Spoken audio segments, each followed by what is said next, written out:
Tonight's meeting of the Metropolitan, Nashville, and Davidson County Council is coming to you live from the council chambers at the historic Metro Courthouse.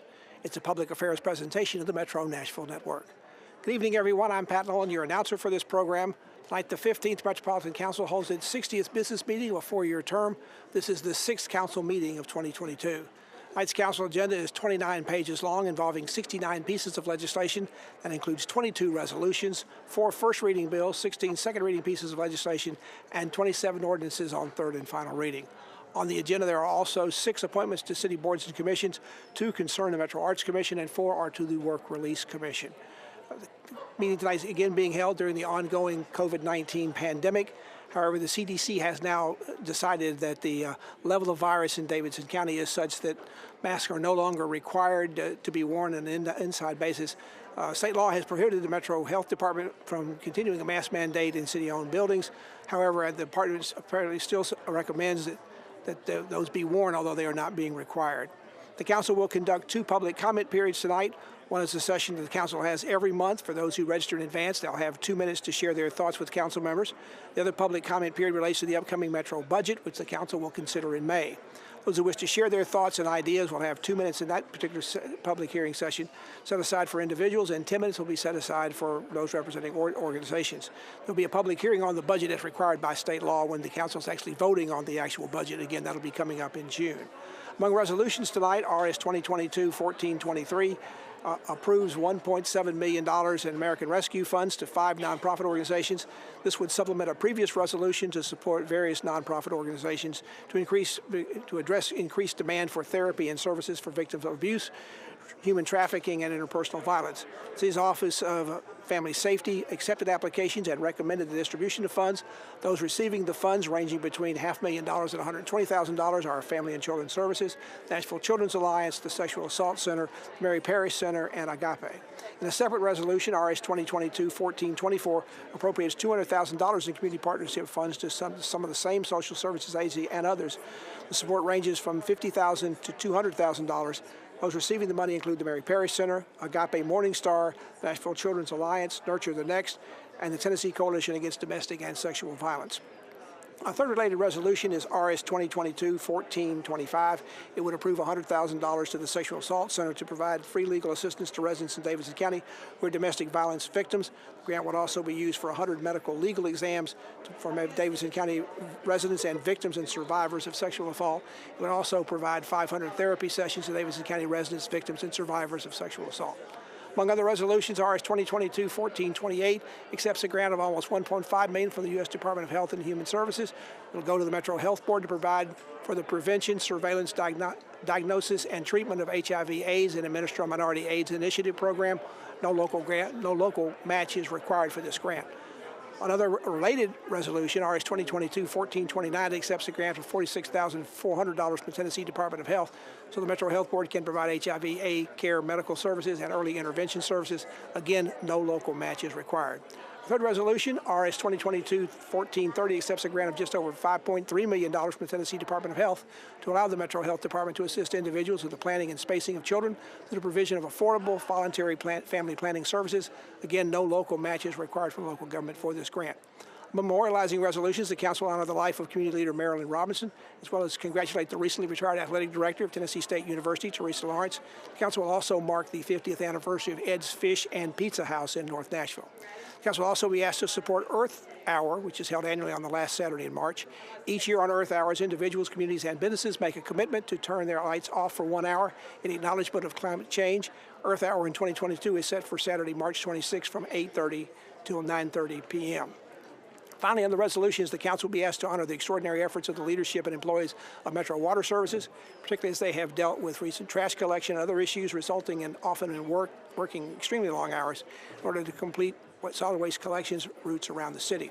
There's also a late resolution before the Council tonight that will ask the Tennessee General Assembly to reject legislation that would prohibit public schools in Nashville from adopting or using textbooks or instructional materials or supplemental materials that promote, normalize, support, or address lesbian, gay, bisexual, or transgender issues or lifestyles.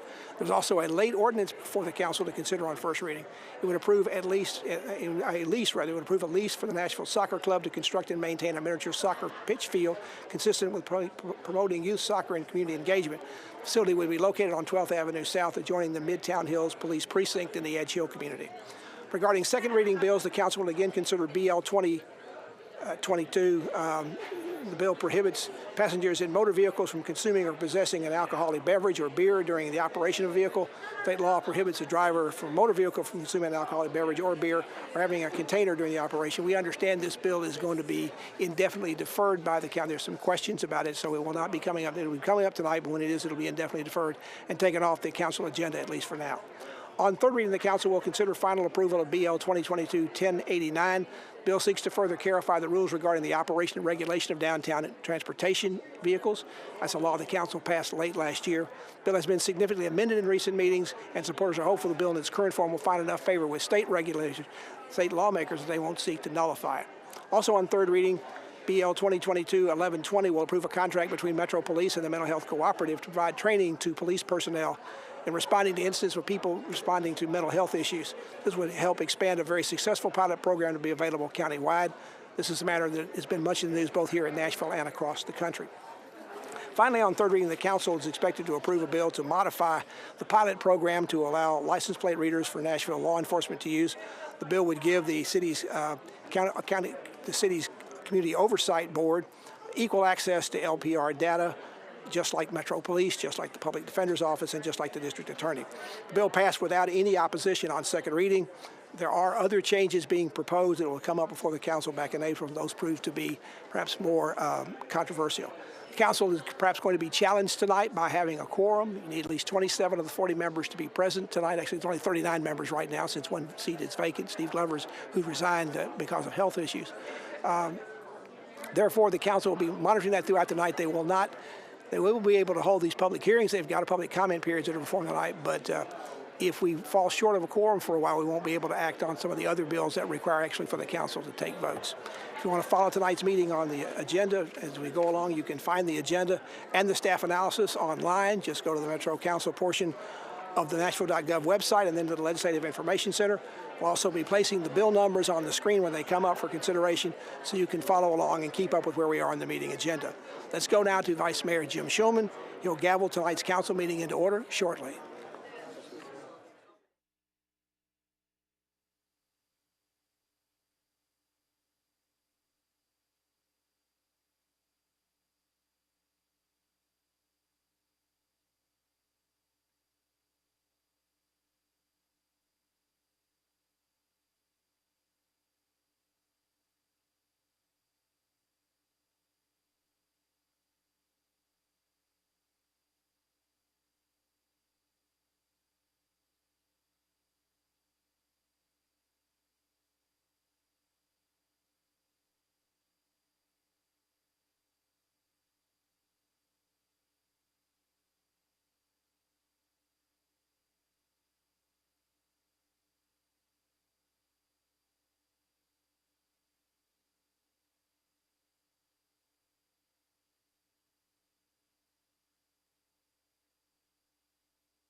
right now. 3 times.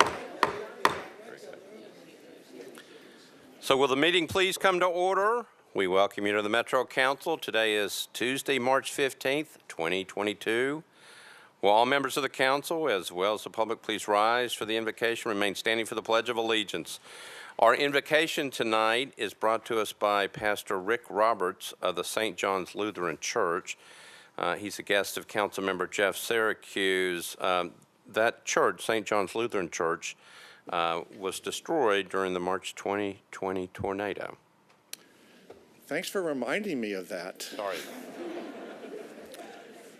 And I just want to say thank you for Nashville for being so caring and so helpful for St. John's, over these past 2 years. It's a great community, and I'm honored to be here. Thank you, Jeff, for inviting me, and I hope I don't mess it up too much for you. But I think this is a wonderful opportunity to see people coming together to talk about issues you don't normally get to talk about, right? Like pre-budgeting and stuff. So how wonderful it is to come together, to hear the voices, to act as one. In our tradition, we begin with, the Lord be with you and also with you. Very good. It means, are you ready? And you say, yes, we are. So let us pray. Good and gracious God, just thank you so much for the wonderful gift of love and hope and community that you give us. Thank you for the way you have led us through the last 2 years over the pandemic, the tornadoes, the bombing downtown, and the problems and the war in Ukraine. Lord, there's a lot of problems in our world, but we thank you for this community that brings people together to talk about the issues and to help one another through all of life's problems. Help us to be one. Help us to move together as one, to bring peace and hope to everyone. It is in Jesus' name that we pray. Amen.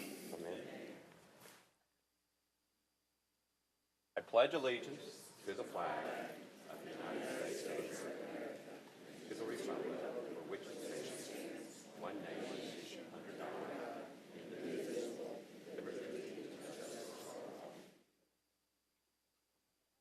No, you have to stay right here. All right, you may be seated. So I'd like to introduce to you the banger of the gavel tonight. I asked her to come in. She was standing outside. Her name is Abby. She's a 6th grader. She's 11 years old, and she is the daughter of a former council member. So join me in thanking Abby for getting our meeting started.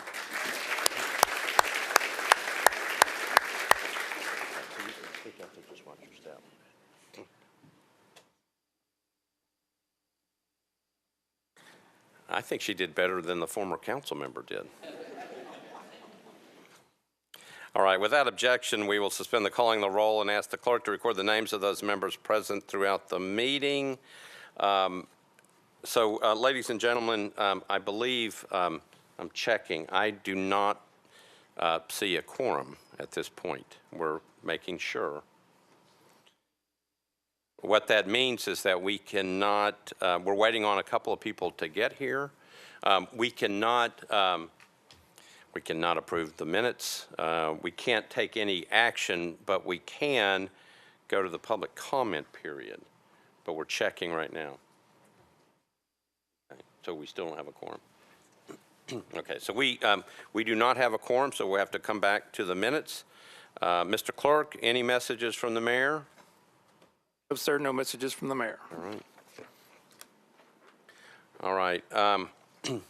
So while we're waiting to get a quorum or to figure out where we're proceeding next, we do let individuals who are seeking public office introduce themselves. So if there is anybody here who is actually running for a public office and who is here who wants to introduce themselves and tell us and the viewing public what they're running for, you are more than welcome to come forward. I thought I had a couple of people here tonight. I'm looking back there. Do I see anybody? All right, then we will go on. So a couple of other things.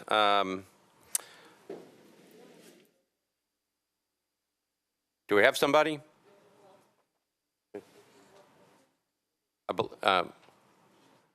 So Vivian Wilhoit, Vivian, do you want to come up forward? You just wanted to let everybody know you were here. Okay. I don't know what you want me to do. Are you kidding me? All right. So I ask you tonight as we get started, as the pastor said, to keep Ukraine and its citizens in your thoughts, along with any other countries or peoples that are suffering as well. I would also ask that you keep in your thoughts the various countries and entities and people that are working to deal with the surge of refugees. It's everywhere, but particularly with the surge of refugees that are flooding in from Ukraine. We do have an individual that would like to talk at the back. It's on. Okay, thank you. Good evening, everyone. My name is Natalie Martin. Good evening. And I am running for a school board seat, District 6. So I just want to introduce myself to everyone and say hello. Thank you. All right, thank you. So we do have some good news as we're starting. I believe best wishes are in order for both our Congressman Jim Cooper and Mary Falls, who got married over this past weekend. Okay. And speaking of getting married, our own council member Jeff Syracuse is getting married in the next several weeks, and we wish the council member and his fiancee Gina a very happy future together, and we're particularly appreciative of Gina who prepared dinner for us tonight. So if you haven't eaten, actually since we don't have a quorum, nobody can leave. All right, so everybody just stay right there. And speaking of Councilmember Syracuse, happy birthday to him, Councilmember Sawara, and Councilmember Van Rees apparently all had March 13th as their birthday, so happy birthday. We also welcome back Councilmember Porterfield, who is returning. And one last bit of news. This happened over the weekend. There was a meeting with the board of the National League of Cities, and pursuant to this body, this council passing a resolution that would allow for it, Nashville will be hosting the 2026 National League of Cities City Summit, bringing as many as 10,000 local officials to our city. Okay, so we haven't hosted in a while, but the board approved, and we have some further action to take here. There will be more details to follow, but there will be a lot of local officials coming to Nashville, hopefully in 2026. We are once again counting to see how many people we have in the chamber. We are right at it, 27. Okay. Ms. Murphy, please take your seat and don't move. Okay. All right. Is there a motion for adoption of the minutes of the meeting from March 1st, 2022? I got a motion properly seconded. Without objection, the minutes of the meeting will stand approved as written. And we are now ready to proceed to elections and confirmations. And I'm not sure who had that report. Councilmember Murphy. Was there a report from the elections and from the Rules Committee, please? Thank you, Vice Mayor. Without a quorum, I would like to suspend the rules and continue to just ask the questions of the candidates on the floor, if we may. Okay, that is permissible. And I did appear before myself and my two other committee members. And it was okay that you wanted to suspend the rules. That's I would love to suspend the rules. So Councilmember Murphy has moved to suspend the rules so we can act tonight on the individuals that are here to be appointed to boards and commissions. Is there any objection to suspension of the rules? Seeing no objection, the rules are suspended. Councilmember Murphy, you're recognized. Thank you.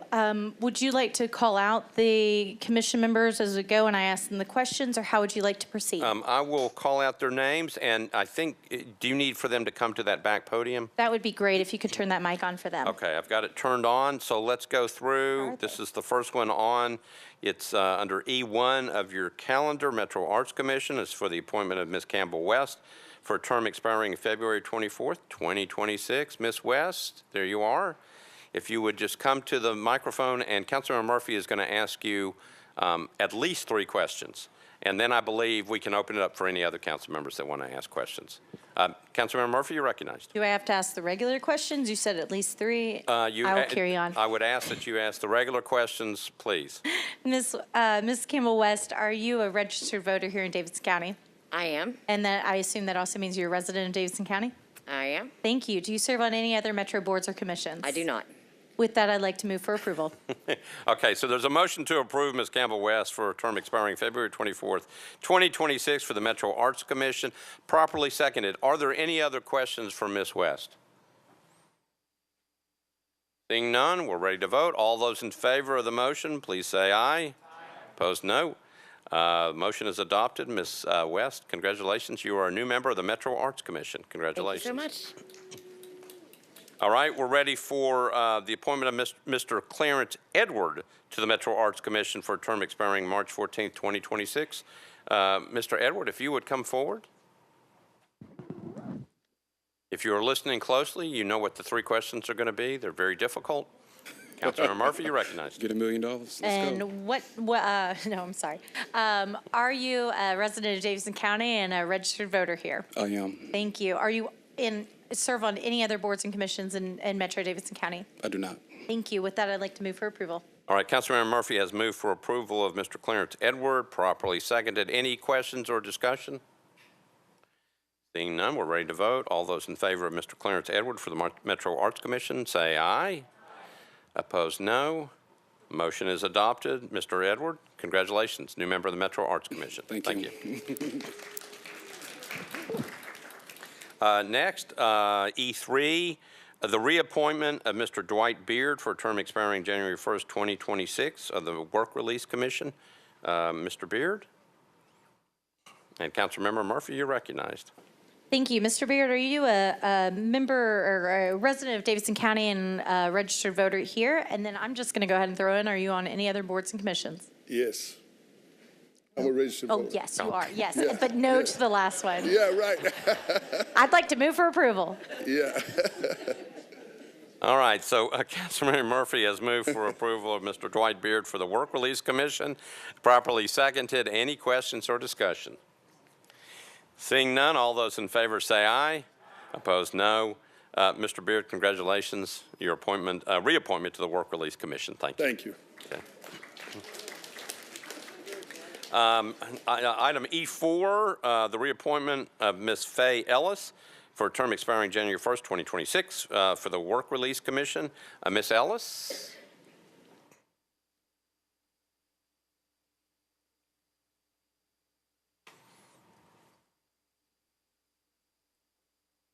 Councilmember Murphy, you're recognized. Ms. Ellis, I think you know our questions. I do. What would your answer be? Yes, yes, and no. Thank you. I'd like to move for approval. I've got a motion to approve the reappointment of Ms. Faye Ellis to the Work Release Commission, properly seconded. Any discussion? Seeing none, all those in favor of the motion say aye. Aye. Opposed, no. The motion is adopted. Ms. Ellis, congratulations on your reappointment. Thank you. And then I believe the next one, Mr. Joseph DiMartini, I believe the questionnaire was not I'd submitted. like to move for one meeting deferral. Okay, so the motion is to defer one meeting, properly seconded. Any discussion? All those in favor of the motion to defer say aye. Opposed, no. This one's deferred one meeting, and I believe we had, no, I think that's it. No, there was one other one. So reappointment of Ms. Sheila Stratman Hodge for a term expiring January 1st, 2026 to the Work Release Commission.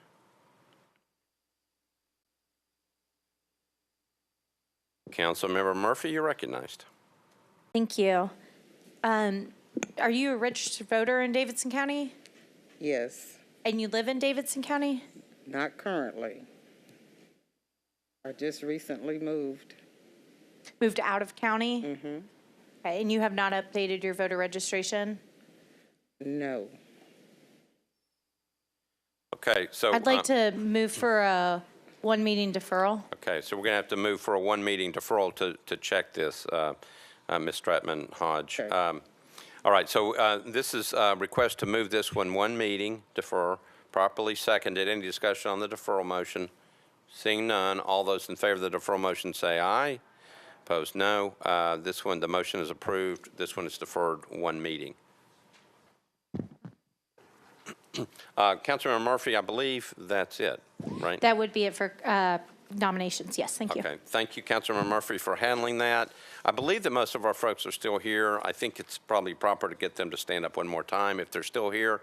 Ms. Campbell-West, you still here? She may have snuck out. Mr. Edward, are you still here? Okay, as soon as they had the chance, they got out. Mr. Beard? Miss Ellis? There's Mr. Beard. Miss Ellis? So, on behalf of the Metro Council, thank you for your willingness to serve Nashville and Davidson County. We very much appreciate it. Okay. Now, Mr. Beard, now is a good time to sneak out before we start this. All right. So I appreciate everybody kind of hanging with us. We knew that quorum was going to be tight, and we've got it, so we can proceed ahead. So we are now ready for the public comment period. That's a time dedicated to allow members of the public who have registered in advance to speak on matters related to Nashville and Davidson County. This is not the pre-budget public comment period that's coming next. We had one person sign up tonight, Chandra Gibson. Ms. Gibson, are you here? There you are. Come on up.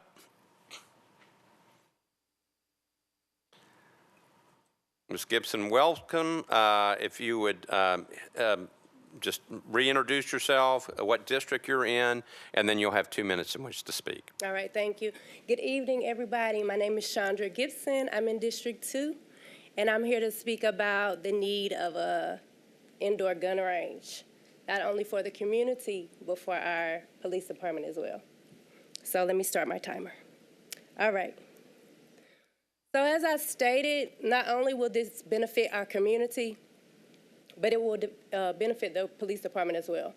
At the end of last year, Board of Community Group, we held a meeting with the lead officers at the Metro Police Academy. And we just touched base. This was our first, dialogue back and forth. And the police academy has been there for decades. So we're trying to get more community engagement with the police department. But what was stated was that the academy is decades old. They've outgrown the facility. So we have now where we've approved the budget where we've hired hundreds more officers, but they're in an outdated facility. So we can't even get these officers trained in a modern facility. These officers protect and serve us. I think we need to give them a facility that they need to be trained in that's up to date. As far as the community, we have actually a few concerns, which I cannot cover in 2 minutes, okay? So I'll be back in a few months. But the thing that I want to touch on tonight is the noise, of course. That is one of our major concerns. We have, like I said, with this dialogue that we've opened up, we have gotten to where we have kind of some consistent hours of operation. We're still kind of going back and forth on a couple of things, but we at least know when shooting will occur, where we aren't numb to gun violence that could be occurring in our community thinking it's somebody at the police academy. Secondly, they have no kind of, so how the police academy is made, it's like in a dune. It's like just in a little bowl. So if you know anything about sound, it's gonna bounce around and it's gonna ricochet, build up more energy as it ricochets and goes into the community. So there are no sound dunes, like I said. When these noises come into our community, it affects our well-being. And with the COVID and everything, we're home all day working now. So we constantly hear pep, pep, pep, pep, pep, pep, pep, pep, constantly. It has an effect on our mental well-being. That was really fast. But I'll be back in a few months. We do need this, and I appreciate you guys for letting me speak on it. Thank you. Thank you very much. Thank you for being here. And we will look forward to you coming back. All right? All right, so that was the public comment period. We are now in the pre-budget public comment period, which many of you all are here for tonight. I'm going to kind of go through some details, make sure that I'm saying this correctly with the director of the council office, and we're going to try to explain to you how this works. As the council knows, the mayor must file the operating budget ordinance by May 1st of each year. And the council must pass that budget ordinance by June 30th of each year. We are required to have a public hearing on the budget pursuant to Section 6.05 of the Metropolitan Charter. That public hearing is typically held at the second reading of the budget, which is in June, which unfortunately does not allow much time because we have to pass the budget by June 30th. It does not allow much time to incorporate any ideas or suggestions into the budget. So again, we have the public hearing. It's at the second reading of the budget, which again is in June. And again, we have to pass that budget by the end of June. In seeking to provide additional means for public input, the council at its last meeting adopted RS 2022-1416, which called for a special public comment period to be held tonight to hear from the public about ideas for either the operating budget or the capital improvements budget. Because of the unique nature of it, the resolution, which was passed by Councilmember Allen, contained certain procedures about how tonight would work. First, the special comment period is limited to no more than 2 hours. Second, individuals or organizations had to sign up to speak no later than 4:30 p.m. on Tuesday, March 8th, 2022. If you signed up as an individual, you're going to be allowed up to 2 minutes to speak.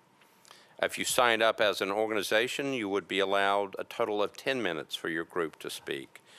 Sign-up forms were accepted and time slots were filled on a first-come, first-served basis. If all the time slots got filled up, a wait list was to be created, and those individuals on that wait list would have priority to speak if the initial speakers who were on the original list did not attend tonight. Speakers were supposed to be notified by the council office if they were on the list or on the wait list yesterday. And then speakers had to check in today, which is, I saw speakers checking in, and if an individual didn't sign up to claim the spot, that time slot would be waived and given to an individual organization on the wait list. All right, so several things about tonight's public comment period on the budget. Again, this is the first time, to my understanding, that the Metro Council has had a public comment period about the budget this early in the process. And I think it's fair to say that we are trying. We can certainly learn from this. And if it's successful, we can do this every year and perhaps even do it earlier in the year if that makes it easier for individuals. Two, the public hearing at the second reading of the operating budget ordinance, again, like I said, held typically in June, it's almost always held in June, will be held as required by the charter. So there will be another public hearing on the budget when the operating budget comes up for second reading. Everyone should understand tonight that we very much welcome ideas about the budget and the budget process. But all budgets have certain things that must be accounted for, which means that even the best ideas sometimes can't be funded in that particular budget. I know the mayor's office has been working on the budget already, and much, if not the majority, of what they have to look at may have already been established. The council, however, does have the chance to review that budget when it's given to them by the mayor, and does have the ability to make changes if it wants to. So this hearing tonight, or this public comment period tonight, gives individuals and groups the ability to share their ideas with the Metropolitan Council prior to us ever receiving the budget. Now, here's the main thing that you need to know. Because the time period by resolution is limited to 2 hours, we will be keeping time. We have to limit it to 2 hours. We would ask all speakers to keep their comments focused on their ideas about the budget and to stay within their time frame. When you hear that alarm go off, which you heard just a little while ago, you have to immediately conclude your remarks. If you are an organization, you will have 10 minutes to present. We'll be watching that time as well. I would ask you that if you don't need the whole time, either as an individual or as an organization, please know that we have some other people on the wait list that are here that would like to speak if there's time permitting. So again, we'd ask you to be succinct, talk about your ideas, and when that buzzer goes off, please conclude your remarks immediately and then sit down. I'm looking at the director. I'm looking at Councilmember Allen. Anything else that I need to add?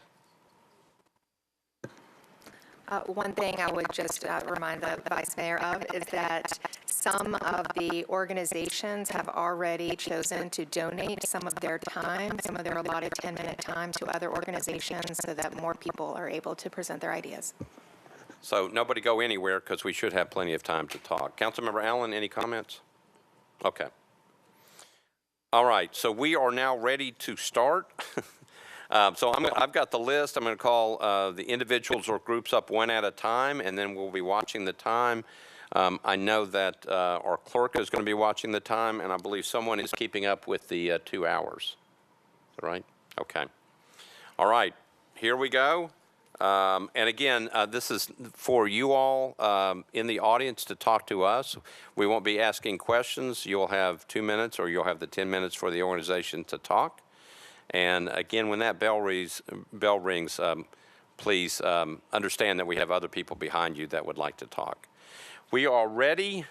The first organization up is the Nashville People's Coalition, and the first speaker is Mr. Andrew Krinks. Mr. Krinks, you're welcome to Thank you so talk much to the council.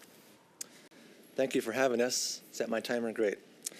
Good evening. My name is Andrew Krinks. I live on 14th Avenue North in District 21, and I'm here not as an individual, but on behalf of the Nashville People's Budget Coalition. As most of you know, the Nashville People's Budget Coalition is a coalition of grassroots community organizations that organizes Black, Indigenous, Latinx, immigrant, and working class Nashvillians to do two primary things. One is to work to create a more democratic and participatory city budgeting process, and two is to pass a budget that builds public safety, not through cops, courts, and cages, but through fully funded and community-controlled public goods and alternative responses to harm. Before I get into some of the specifics about what I mean by all that and about some of the work that we do, I want to name a few things real quick. First, you will notice that I am the only person speaking tonight on behalf of this coalition, and the reason for that is pretty simple. Less than 2 weeks' notice for a meeting this important is not nearly enough time to involve those who are impacted by the problems that are decided upon in this room. So, in fact, there are also multiple groups and residents who simply didn't have the time or ability to even access this space tonight, let alone on most nights. And there are a few of those organizations who are actually holding their own live stream event now because they couldn't get enough people to get on the list and to get here. So that's something that we need to recognize. So for every person that you see here, you can think about hundreds or even thousands more of people who really desperately want to have an impact on the budgeting process, but who haven't had access to do so. As it currently stands, the budgeting process, as has already been mentioned, and its infrastructure really do not accommodate democratic participation from everyday Nashvillians. Our coalition's been arguing for the last 2 years that it's highly undemocratic that the city gives a limited number of people 2 short minutes to speak after a majority of the decisions about the budget have already been made. So thankfully, we are here now in March, so tonight is certainly a tiptoe in the right direction, but we need much more than this to make the process of allocating our public dollars an actually democratic process. And we recognize that while the $2 million for participatory budgeting in Bordeaux and North Nashville is great, that's really smaller than crumbs when you think about the whole size of the budget. And what our coalition really wants, and wants us to move towards rapidly, is direct participation in the whole operating and capital improvements budgets, beginning to end. Anything less than this really allows what amounts to an oligarchy at times to keep on running this city. Over the last 2 years, our coalition has engaged thousands upon thousands of Nashville residents directly, both educating them about the budget process and inviting their direct input on how the city should spend our public dollars. During the 2020 and 2021 budget cycles, we surveyed more than 8,000 people about the city's budget. They have been clear about what they want. What we have found through our surveys and other events is a mix of both shock and dissatisfaction with the way the city currently spends our money. Everyday folks, especially people struggling to survive in the shadows of the city's progress, understand when they look at the city's budget and at their own budget that they're being left behind. They also understand the absurdity of spending far more on police, jails, and courts than on almost all other public goods combined, and then calling that the route to public safety. We realize that many of the myths that we inherit will make what I'm about to say sound strange, but while police do a lot of things, preventing crime from taking place is not among the highest on the list, actually. What I mean by that is that police typically respond after something has already happened. Publicly accessible data, which is on the Metro government website, in the last few years shows a steady decline in police calls for service year after year. For those calls that are being answered, or made, rather, about 75% of them are for calls regarding non-criminal situations, and about 99% of them are for calls that do not involve a violent situation taking place. If you take the money that the city already spends on policing, we can estimate that the city spends about $100 million a year to deploy armed officers to situations where they're arguably not needed or where someone without a gun could just as effectively respond. And this can't just be dismissed as merely radical abolitionist talk here. Okay, police all over the country, including here, have often stated that their exasperation at how many things they're asked to do that they really do not need to be doing and often are not trained to do. Meanwhile, as we devote more and more public dollars to policing and jails, gun violence continues to impact many of our communities, including the one that I live in 37208. My house has been hit by bullets. I found a bullet behind my couch on the windowsill in a pile of glass one time. And I have a 1.5-year-old now, and I remain convinced that pouring more and more money into policing will not stop that from happening again, and it's not just me, it's thousands of Nashvillians who have told us that. We are convinced as a coalition, and of all the people that we have surveyed are convinced, and many community organizations who have articulated these things are also convinced about what will stop those kinds of things from happening again. Firstly, dramatic, unprecedented funding for affordable housing. The COVID relief and ARP funds will certainly help, but the question remains of where those recurring funds will come from in the future. People are experiencing evictions, homelessness, and other forms of displacement in record numbers right now, and it's quite literally deadly, and it is a public safety issue. It does not have to be this way, so we join other organizations, including ones you'll hear from tonight, in demanding a massive and sustained investment in affordable housing, including for people living in the 0 to 60% AMI bracket. In addition to affordable housing, we need to answer the call of teachers by continuing to increase funding for education. People have also told us again and again that we need increased funding to expand transportation options for working class residents who depend upon it. We also desperately need serious funding for community-controlled, credible messenger violence interruption and prevention, as well as non-police first response, as has been modeled by many other cities. And I expect that we'll hear about some examples of that from other folks tonight as well. People that we have engaged also continually plead again and again, and we're talking again, thousands of your constituents. We check their zip codes when they look at the survey, and we got rid of ones that weren't from the area. And this also includes, by the way, probably hundreds of police officers who were the very first to take our survey because they got word of it before anyone else, because well, you can maybe answer that question yourself. At any rate, the call again and again is for more funding for social services, for healthcare, and for other necessary services. So to kind of wrap up here, spending so much money as the norm and just kind of expecting that it needs to be that way again and again as our approach to public safety, and spending so much on punitive responses to the problems our communities face.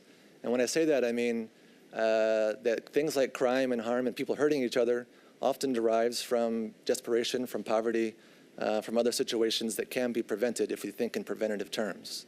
But we typically don't.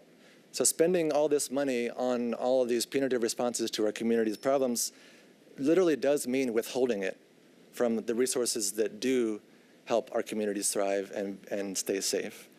And what I'm saying is that it's not possible to keep funding police as we have been and jails as we have been, and to address the crises of affordable housing and other issues in the way that that people need in order to stop suffering and dying in the shadows of our city's progress. So thousands and thousands of people. Again, I know I'm just one person here. It looks like you can just kind of put this on me, but I am here to represent many thousands of people who we have engaged directly and the members of our coalition. To say that we are, quite frankly, tired of being ignored. I want to say that very clearly. Last year when we came up here to the other place to do the public hearing, and in 2020, you all remember being up in the middle of the night because we weren't trying to shut down the process. We just summoned people and invited them to come out and talk, and many of them came out for the very first time to participate in the budgeting process. And yet, year after year, there's been very little response to what thousands of your constituents are saying from all of the districts represented here tonight. And one last word I want to say, and I'll probably wrap up just a moment early. We've heard from a lot of you that your constituents ask you again and again for more police, for cameras, for LPRs, for more and more police. And I don't doubt that a lot of your constituents do in fact say that. But our sense is that when your constituents say they want police, what they're asking for is safety. They want safety. We all want safety. We all want communities that thrive and are safe. But what we're suggesting, and what people around the country are suggesting, and what sociologists and researchers are suggesting right now, and have been for years, is that there are other avenues that we really must try to pursue public safety other than just handcuffs, guns, squad cars, and cages to put people in when they commit a harm of some kind. So we know that the long and short-term safety comes from places other than policing and jails. So my invitation to you is that we fund those resources like we actually want to live in a Nashville that is truly safe and thriving for all. Thank you for your time. Thank you, Mr. Krinks. The next is an individual, Mr. David Langle Martin. You'll have 2 minutes in which to speak. Welcome. Good evening. My name is David Langle Martin. I'm the Director of Permanent Supportive Housing and Property Development for Park Center, a nonprofit organization serving adults living with serious mental illness, addiction, and other complex health conditions, and I live in District 1. Last year, my colleagues served over 500 individuals experiencing homelessness, and my team supported over 130 individuals under 30% AMI in permanent housing with a retention rate over 90%. That included 14 units that, to my knowledge, are the first full implementation of Housing First permanent supportive housing in Nashville. Permanent supportive housing, or PSH, is the evidence-based best practice for helping the most vulnerable, chronically unhoused community members return to and maintain housing, combining ongoing rental assistance with specialized supportive services and intensive case management. The program is fundamental to most local plans to end chronic homelessness, but it is glaringly missing from our community. Findings from several randomized controlled trials report an 80% housing stability rate for PSH compared to 40% for traditional programs.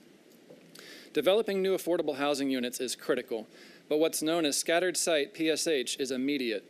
We don't need to and should not wait for more buildings to be built before funding this evidence-based approach. PSH integrates with coordinated entry to support the relatively small percentage of folks who are the most likely to lose housing and lose their lives without it. The good news is PSH is a sound investment in the health of our unhoused neighbors. 20 years of evidence has clearly established that PSH significantly reduces ambulance rides, emergency department visits and hospital stays, contacts with law enforcement, and jail stays. Most studies show that the cost to the community is $60,000, $80,000, even $100,000 per person annually, while PSH costs $15,000 to $20,000. Not funding PSH in Nashville is a waste of time, resources, and taxpayer dollars. PSH saves lives and saves public money. Ending chronic homelessness is well within our reach. We understand both the problem and the solution. We have seen it work in other communities. Time's up, but we appreciate it. Thank you so much. Thank you very much. All right. The next is an organization, SEIU, Local 205. You'll have 10 minutes if you can, if all of you can come up to the mic. 10 minutes, right?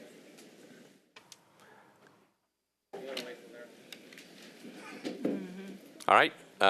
Proceed ahead. Oh, you got to rewind, baby. You started my time. We wasn't ready. Everybody has to be ready. We only got 2 hours. For many, many years, support staff in schools have been among the lowest paid employees for Metro.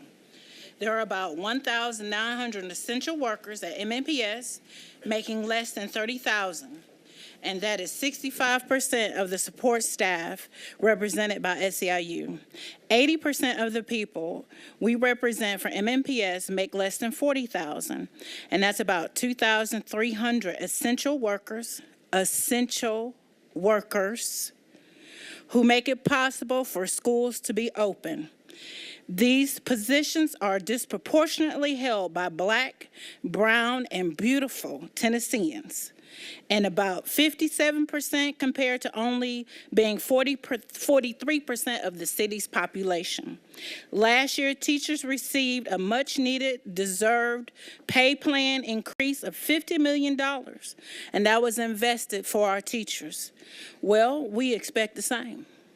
We are support staff, and we need a raise too.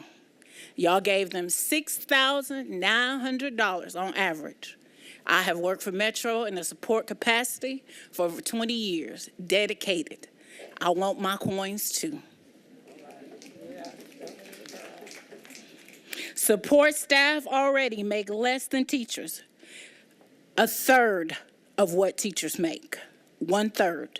And y'all gave them $6,900. I make a third. And we should receive the same dedication, respect, and dollars that y'all gave to the teachers. We need $25 million to make that happen. 25. And that's half of what y'all gave them. I work alongside them every day for 20 plus years. Show me my respect too.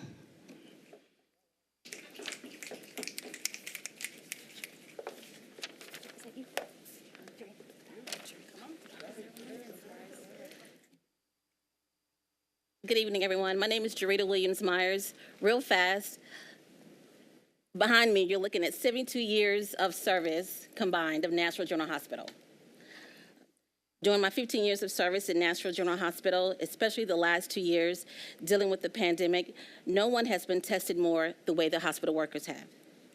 Being in the front lines, providing a quality service and care to our communities, often facing staff shortages, PPE shortages, and the loss of 5 dedicated employees. Like everyone else struggling to keep up with the rising cost of housing and the increase of price of goods and services. Consumer prices are up 7%, over 7%, for the 21 and 22 year, and the housing cost is up in Nashville up to 20%. Nashville General Hospital has been funded adequately for the few years, and we're glad. We can all agree the impact felt by our essential workers has been difficult. Dr. Webb has proposed a cost of living raise, and we're asking for your support. In closing, Nashville General deserves the same consideration for a new public hospital that's been given to those who support building a new Titan Stadium. Thank you.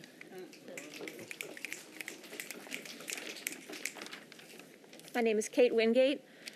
I live in District 20. Nashville is and has been a fast-growing city. This growth has brought new excitement, but also many challenges. The cost of housing, childcare, and groceries continues to go up, and most of us are doing more with less. As the hardworking people who keep this city running, we feel these challenges just like everyone else. The salary needed to live in Nashville was last estimated at about $70,000 a year. The majority of Metro positions don't support a comfortable living in Nashville.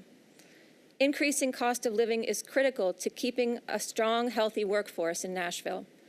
Several positions in the public library, including my own as a circulation assistant, top out at about $40,000 a year. No matter how long I work at Metro or how good a job I do, I can't earn more than that unless there are cost of living raises that increase the range for my job.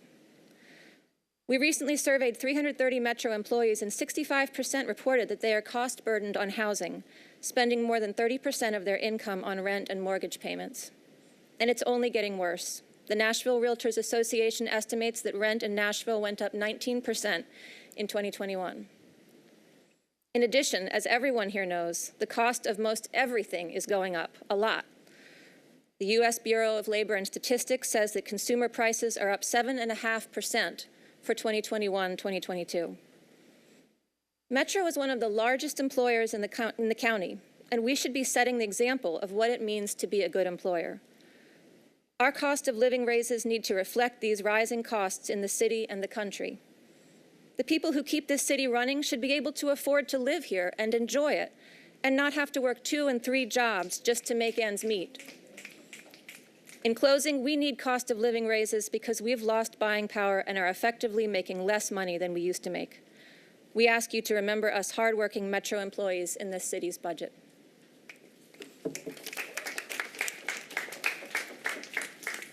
And let me just say, I'm Honey Harris in Old Hickory. What you see behind you make this city run. We put y'all in those seats. I'm looking at y'all. We put y'all in those seats. We vote. We are tired of y'all being in those seats and not supporting us when you come to ask for our vote and our endorsement. We want to make sure you understand we are watching. We have been watching, and gone are the days that we just going to give you our vote and not hold you accountable for taking care of us too. We are the backbone of Metro Davidson County. We represent everything you have sitting here. Take care of us because we vote.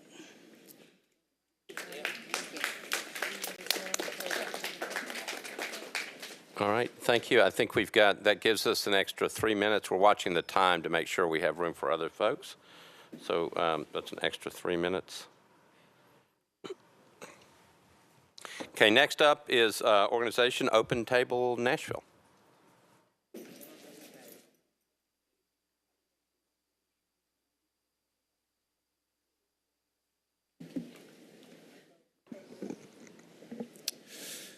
Hello, Council. I'm Chase Cate with Open Table Nashville, an interfaith grassroots nonprofit with the mission to disrupt cycles of poverty, journey with the marginalized, and provide education around issues of homelessness.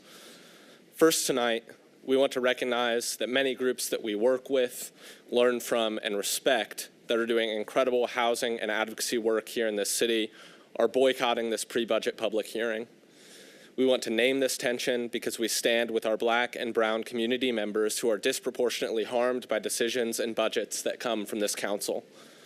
We also want to name the frustration, distrust, and disappointment in the lack of public input incorporated and reflected in the budgets put forth by this body. Even while thinking about what Open Table wanted to say tonight, I had to stop myself several times and ask, what can we say to make them listen? What has not already been said? So tonight, we're still here begging for the recognition of the urgency of our city's affordable housing crisis. We still felt compelled to be here to highlight multiple housing-related asks in this year's budget. With 2 years of a pandemic under our belts, visible homelessness increasing, and continued and uncontrolled growth in our city, it feels like the importance of housing finally can no longer be ignored, and we can finally build on the momentum that we have. So tonight, we're here with 3 main asks for this year's budget. Much of what we will talk about is going to come from the Mayor's Affordable Housing Task Force report from last year. The work has been done. The numbers don't lie, and they are grim. First, we need funding to build new units. The Mayor's Task Force reported that we will be in a deficit of over 50,000 units of affordable housing by the year 2030. In a letter that the Data Committee Chair, Beth Shin, recently wrote to the rest of the Homelessness Planning Council, she stated that our city needs to be building 3,500 units per year for the next 5 years to meet the current, not the projected, but the current need. Many of these units are for folks who make between 0 and 60% AMI, and many of those folks fall within the categories of people who are represented in groups that are representing themselves here. We already have some incredible systems in place to make this happen. We have the Barnes Fund. We want council to commit to funding this with at least $30 million in local funds, not ARP funds, each year. We want council to do this in order to set the precedence that this funding for housing is non-negotiable and also not contingent on the availability of outside federal pools of money. I think that we can learn from the Hub survey that asked Nashvillians how they wanted the rest of the ARP monies to be spent. Housing and homelessness services were the top 2 areas of concern. Let this be reflected in our local budget every year.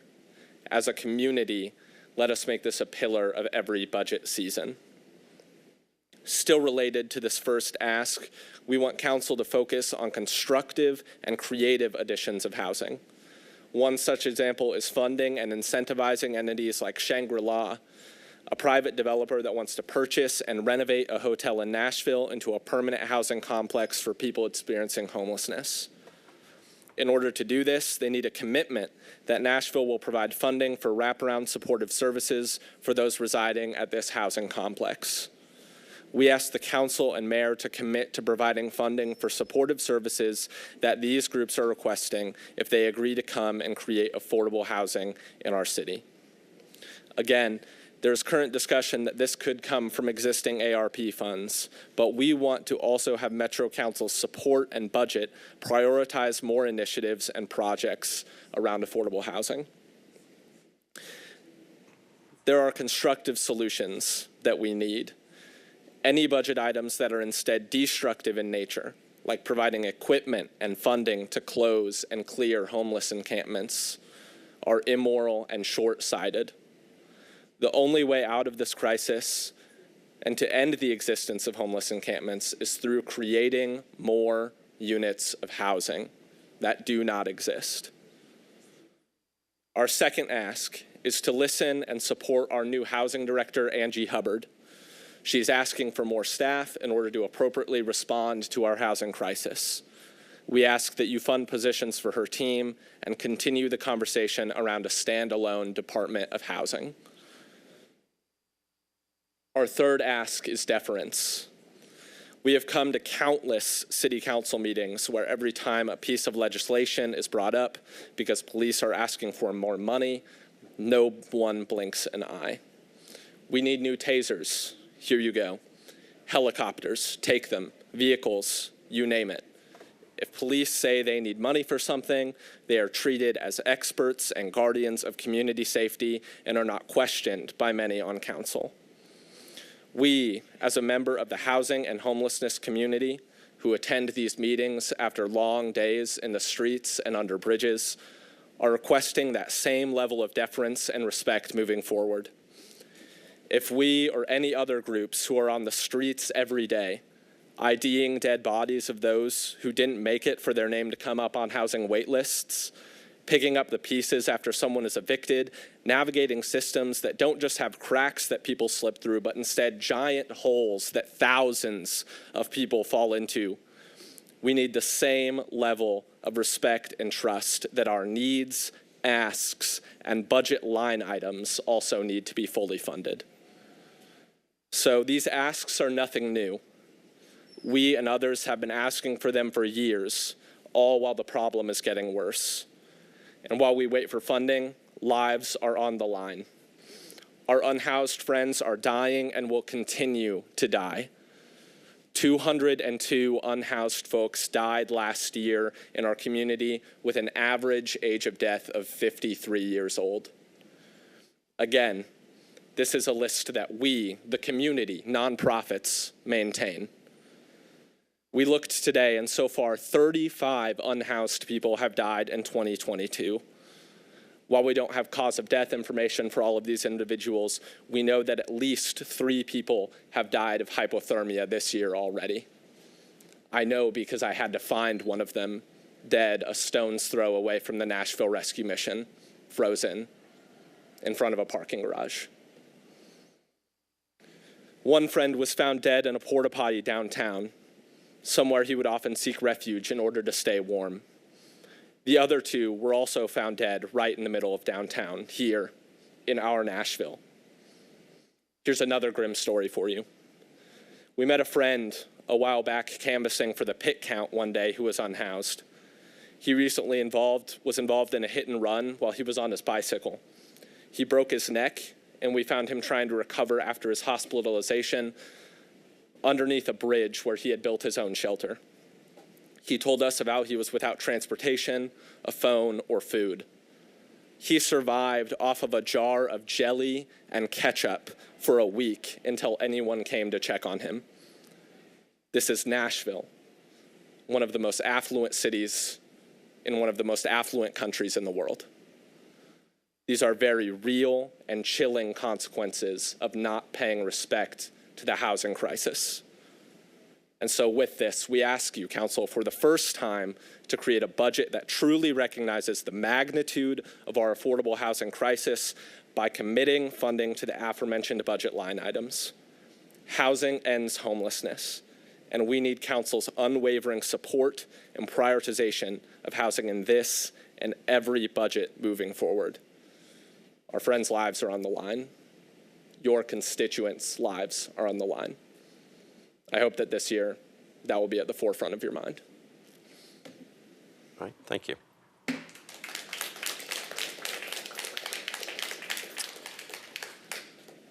Okay, our next speaker is Brian Hale from Neighborhood Health.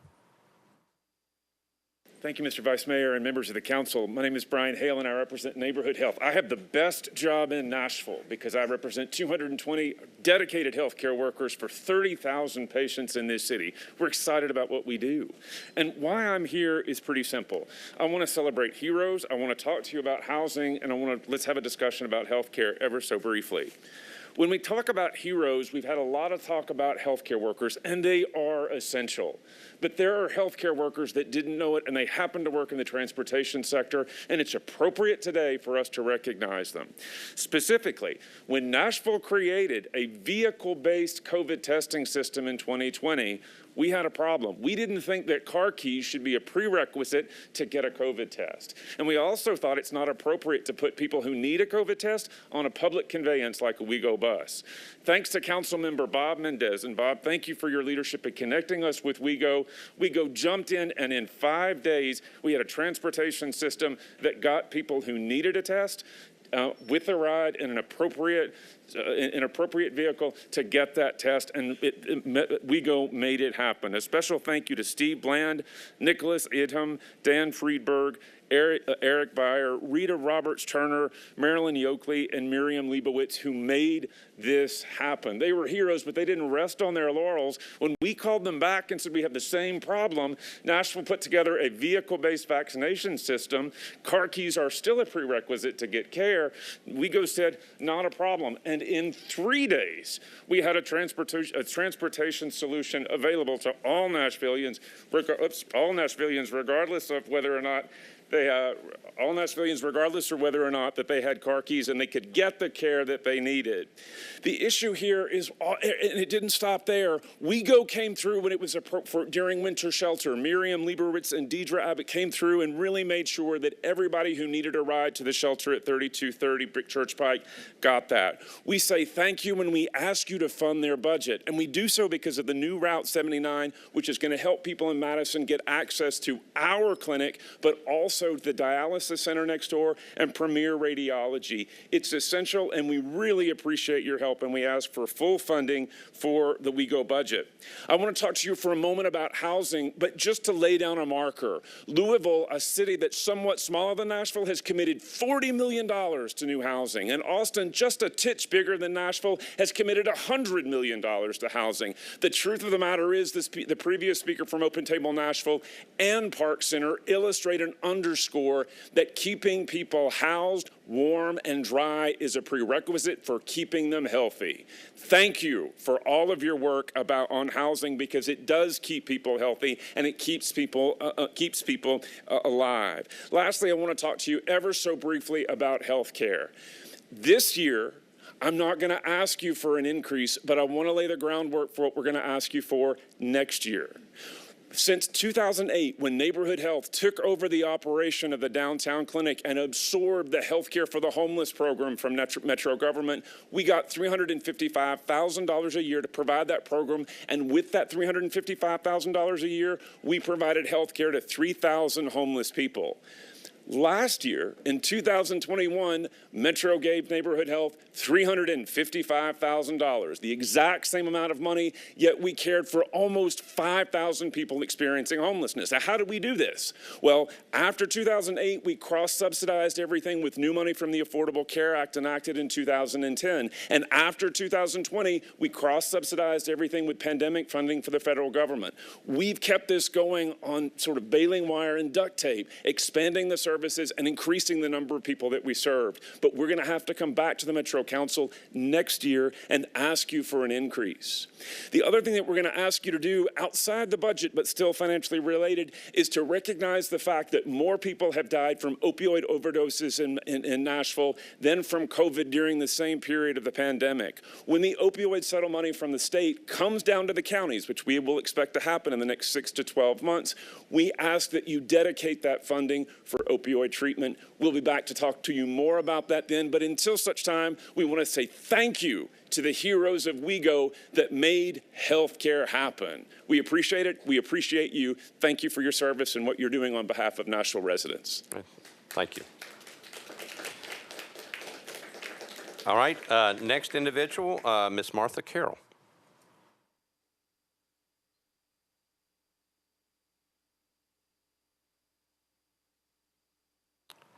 Ms. Carroll, you may want to pull that microphone down. There you go. Right. Thank you, Metro Council members, for hearing residents' concerns about our city budget. My name is Martha Carroll. I live at 325 Gatewood Avenue, 37207. NOAA started addressing affordable housing in 2015, and since then we have seen as many affordable complexes have been converted to high-price market rate units with residents displaced and pushed out of the county. 3 years ago, we found out that River Chase Apartments would be redeveloped, losing 212 affordable units. Since then, we have met with 2 different owners, River Chase residents, McFerrin Park residents, Metro Planning, Councilmember Sean Parker, and several nonprofit organizations, including McFerrin Park Neighborhood Association, PATH, Workers' Dignity, Open Table, Equity Alliance, and Stand Up Nashville. Recently, NOAA and Stand Up Nashville got a commitment from the owners for 220 affordable units in their new 1,100-unit building, and these units will be affordable for 30 years. But it took many volunteers, hundreds of hours, and more meetings than I can count. And River Chase is just one among many. Our council member, Sean Parker, was there, but where was Metro government? Where was our mayor? Recently, 150 seniors in a Madison rental community lost their housing, and sadly, their support community along with it. Village West was bought by an East Coast investor, and families were pushed out of their neighborhood and away from their children's schools. 2 more losses in a very long list. We urge you, council members, to provide the leadership and the resources to address this crisis. Desmond Tutu said there comes a point where we need to stop just pulling people out of the river. We need to go upstream and find out why they're falling in. So I ask you to do that. Let's fix it. Enough people have lost far too much. Thank you. Thank you, Ms. Carroll. All right, next is organization. It's Corinthian Baptist Church. Pastor Fuzz, you're recognized. Good evening. Thank you, Vice Mayor, for letting us know of this opportunity.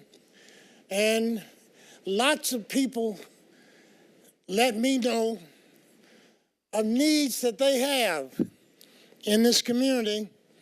And I want to mention some of those things. I hope, Council, that you'll take those things down and take note of them. The many things that are needed that I think and have heard ought to be in our city's budget.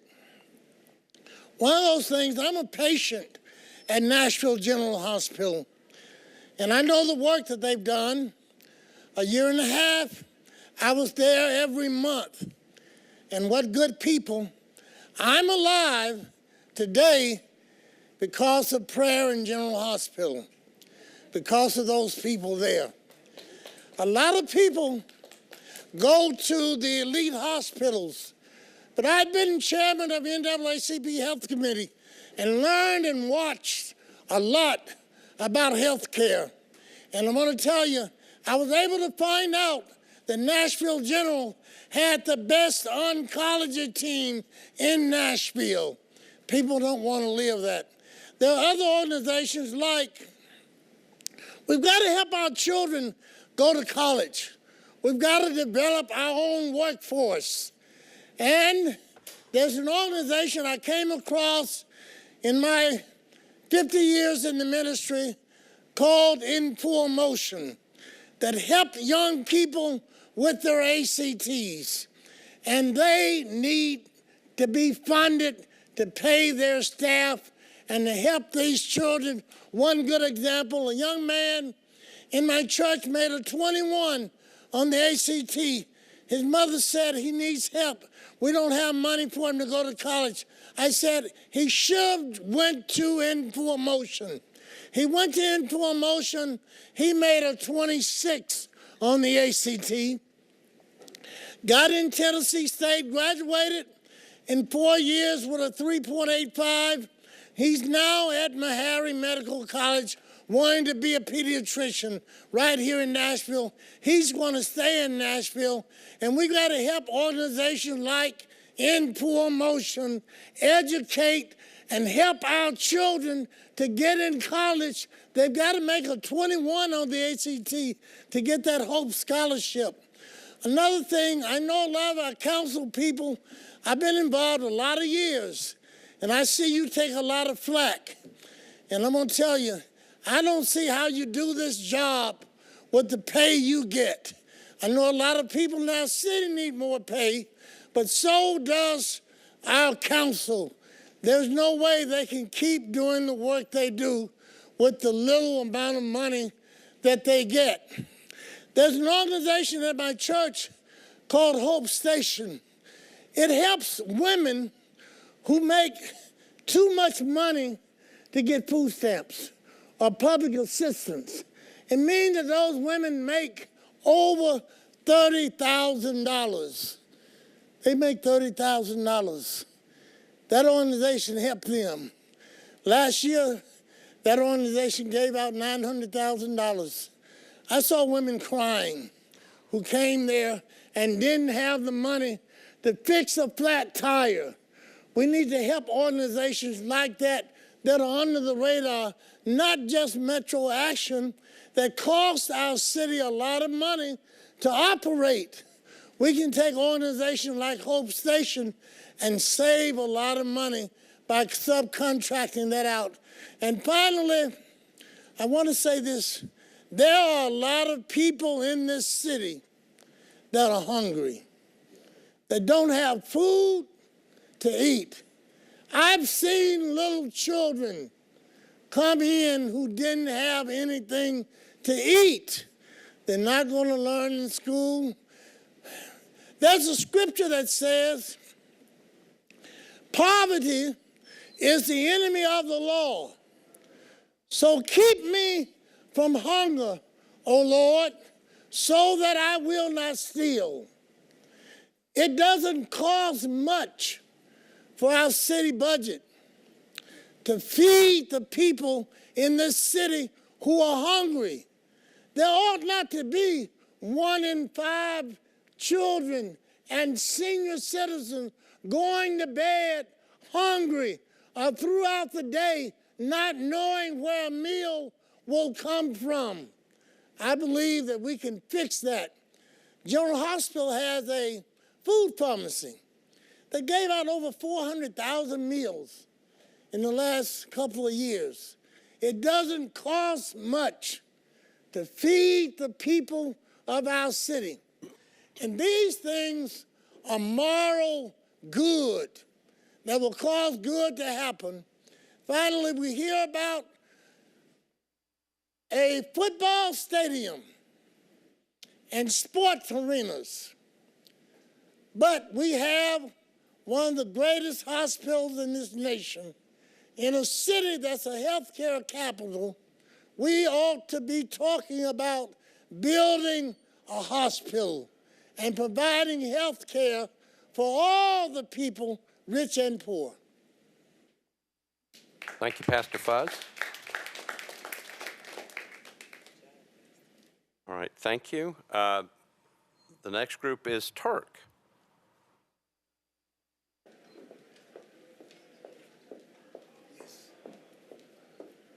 Hi, good evening. Thank you, Vice Mayor Schulman and members of council. My name is Lisa Sherman Luna, and I'm the Executive Director of the Tennessee Immigrant and Refugee Rights Coalition, which is in District 28 on Ezel Road. On behalf of immigrant and refugee members across Davidson County, I'd like to spend our allotted time sharing some of the priorities for our membership in the Metro budget. First, if you haven't heard it already from every speaker ahead of me, affordable housing, affordable housing, affordable housing.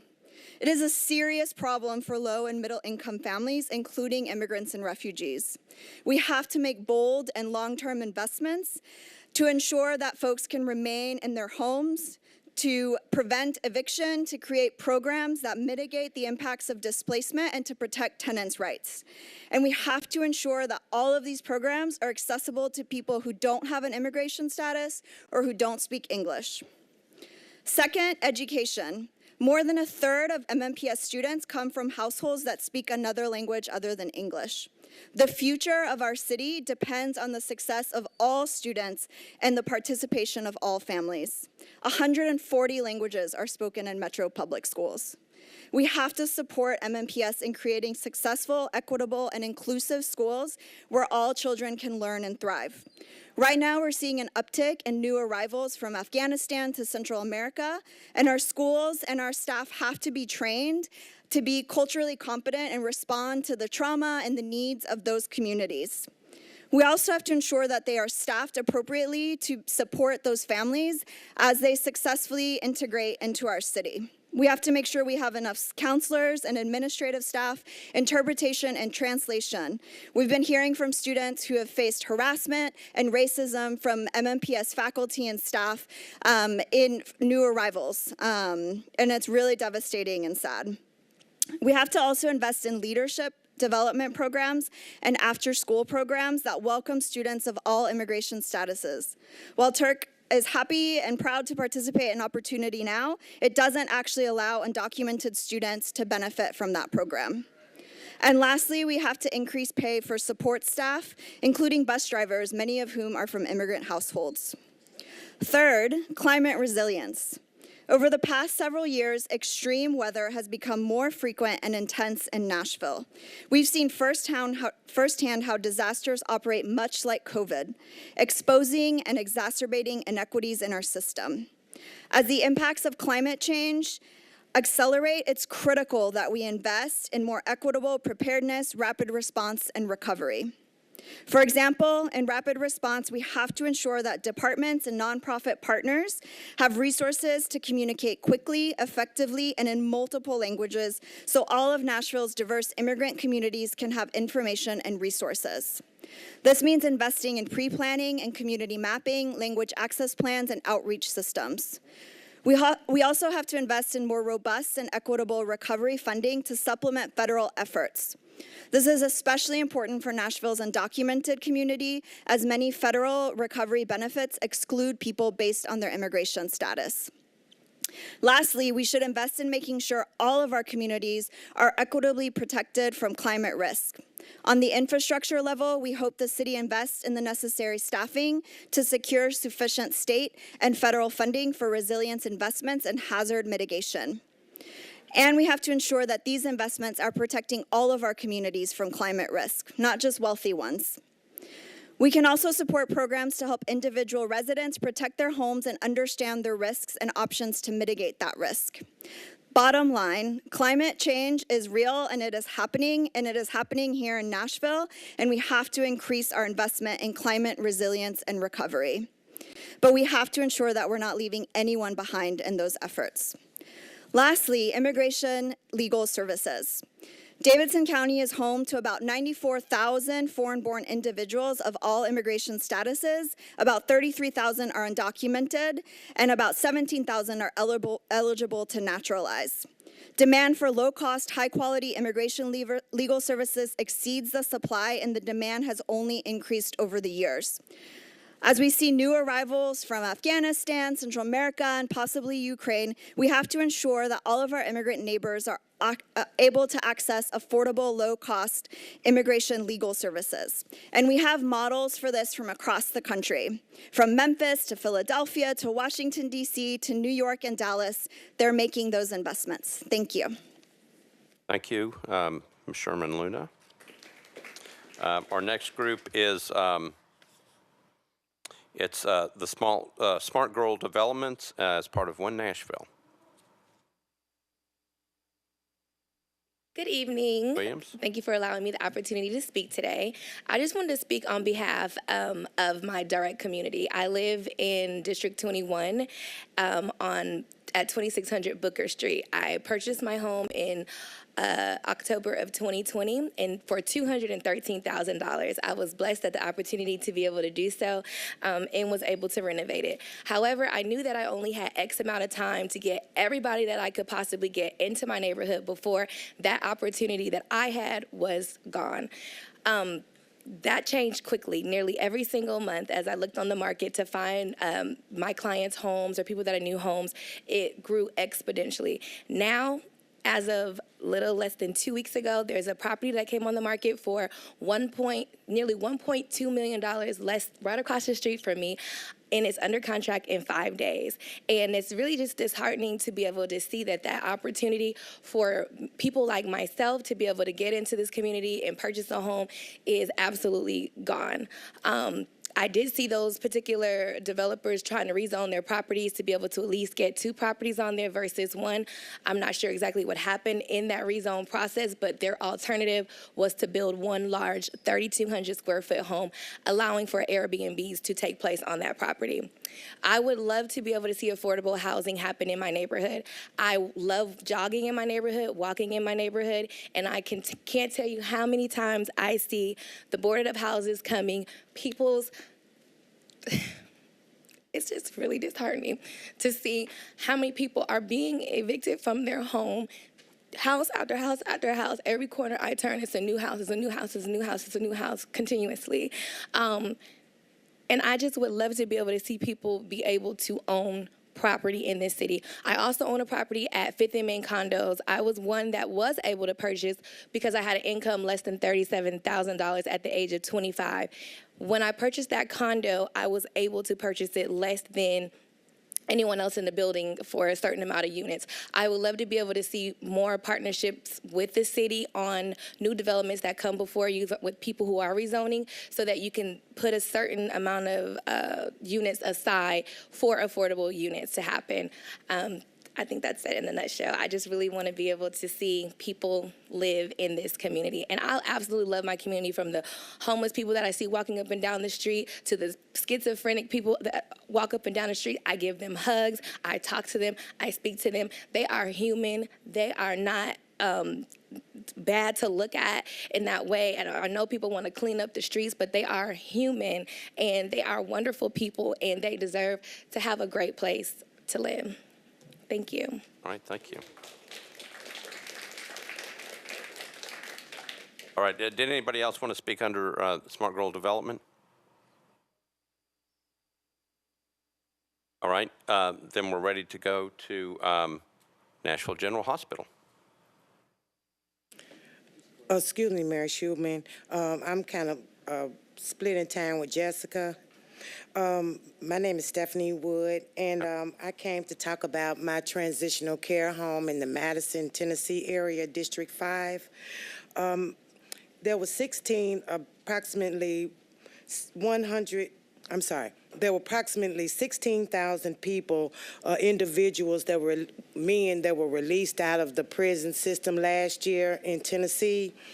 When released from prison in Tennessee, the men are only provided with the clothes on their back, $75, and a one-way bus pass. Without a support system or job, this typically results in homelessness or recidivism. More than half of those released from prison in Tennessee will offend again within 3 years. Over 70% of ex-offenders have dealt with substance abuse and mental health issues in their lifetime. So basically, what we're asking is that we're very limited in space and resources, but our love and Christian faith and caring and determination are boundless.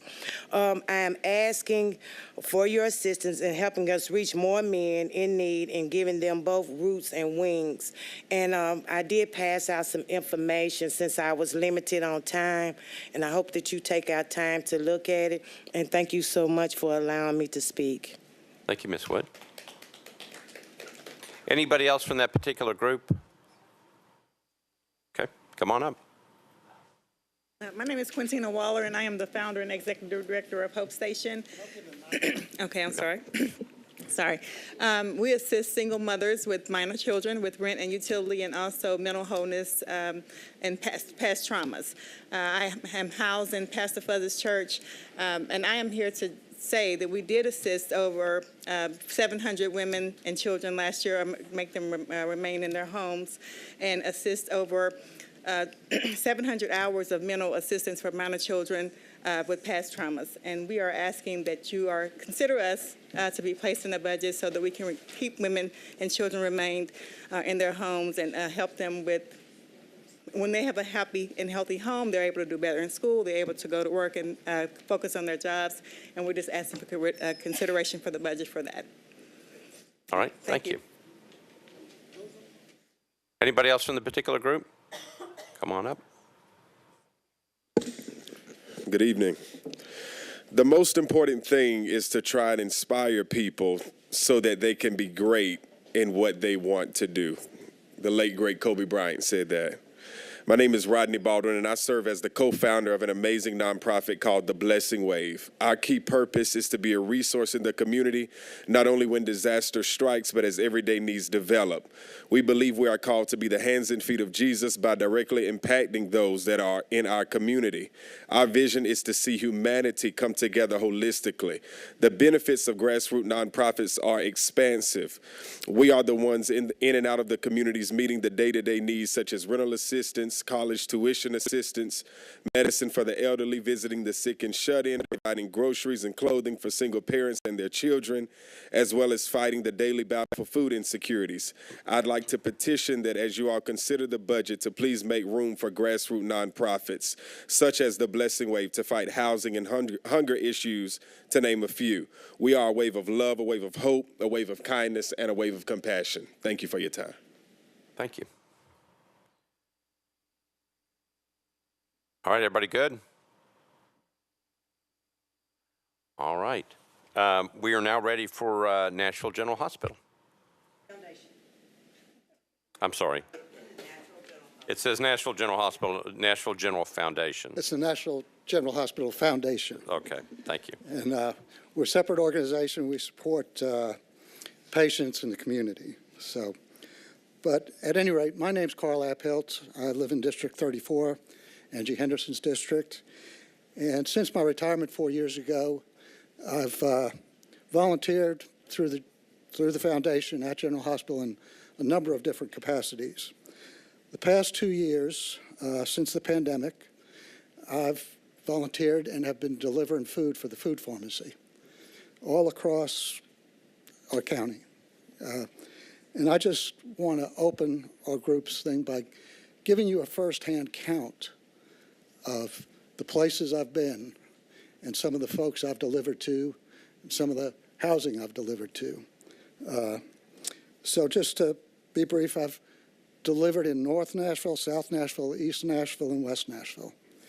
Neighborhoods I've delivered to include Antioch, Old Hickory, Hermitage, Madison, Donaldson, Bellevue, Belmont, Bordeaux, Woodbine, Englewood, Edge Hill, and Whites Creek. So it's a pretty diverse area all across the county. I've delivered to single-family homes, duplexes, apartments, condos, and mobile homes. There's not a type of residence I haven't delivered to. Folks I've delivered to have been white, black, Asian, Hispanic, Middle Eastern. It ranges all races. It's colorblind. And I just want to give you a few examples of some of the people that I have delivered to. And in many cases, it's pretty heartbreaking.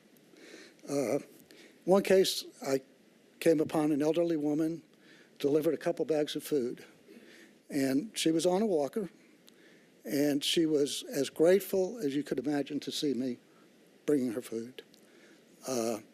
She asked me to step in her living room and put the food on her table so she could see what she got. She was almost like a kid at Christmas time. The furniture in her living room consisted of 2 folding chairs and a folding table. No pictures, no nothing. That was it. And I can't tell you how grateful she was to receive 2 bags of food. Another house I happened upon, I knocked on the door. 3 little children answered the door. And they looked at me like I had 6 heads. Who are you? And I said, I brought you some food. And the grandmother shouted out from the back, who is it? And these little kids danced like little kids at Christmas time, squealing. I said, Grandma, Grandma, it's food. And granted, there was no candy, there was no cakes, there were no cookies in there. It was food. And those little children were excited as they could be just to receive 3 or 4 bags of food.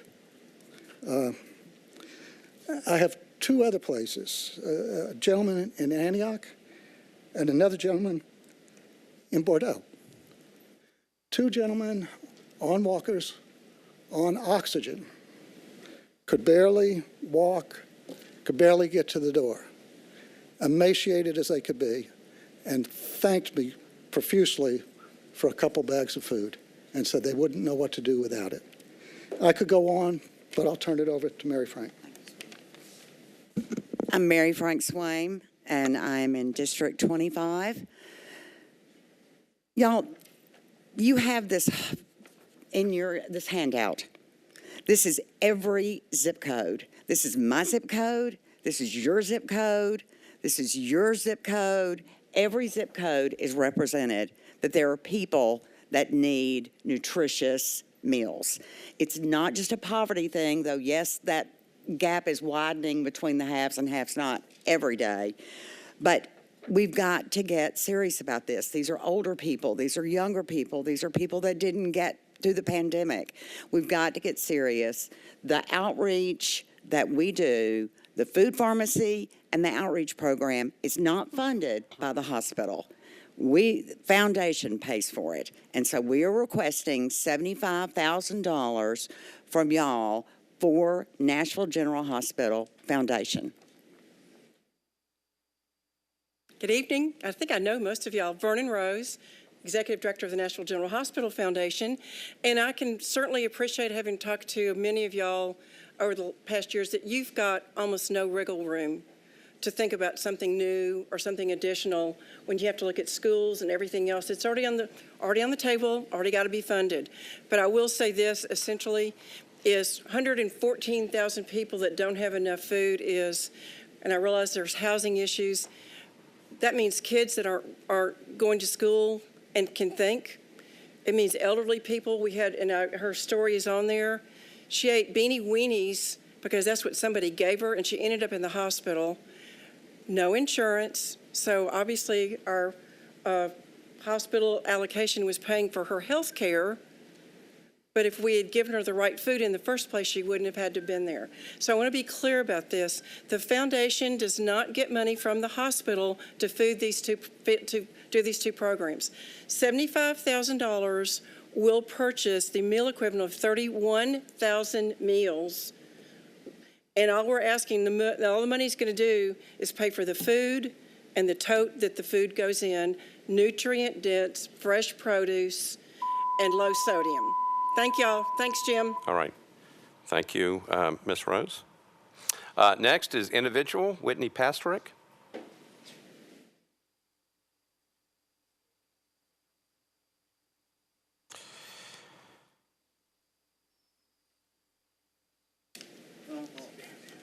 Hey y'all, my name is Whitney Pastrick and I'm a proud resident of District 5. Thank you for the opportunity to give comment tonight. In my humble opinion, echoed by everyone who's spoken so far, after nearly a decade of life as its city, Nashville has lost sight of the city that is. By prioritizing tourism and future development at every turn, we are not doing enough to care for the people who already make Nashville great.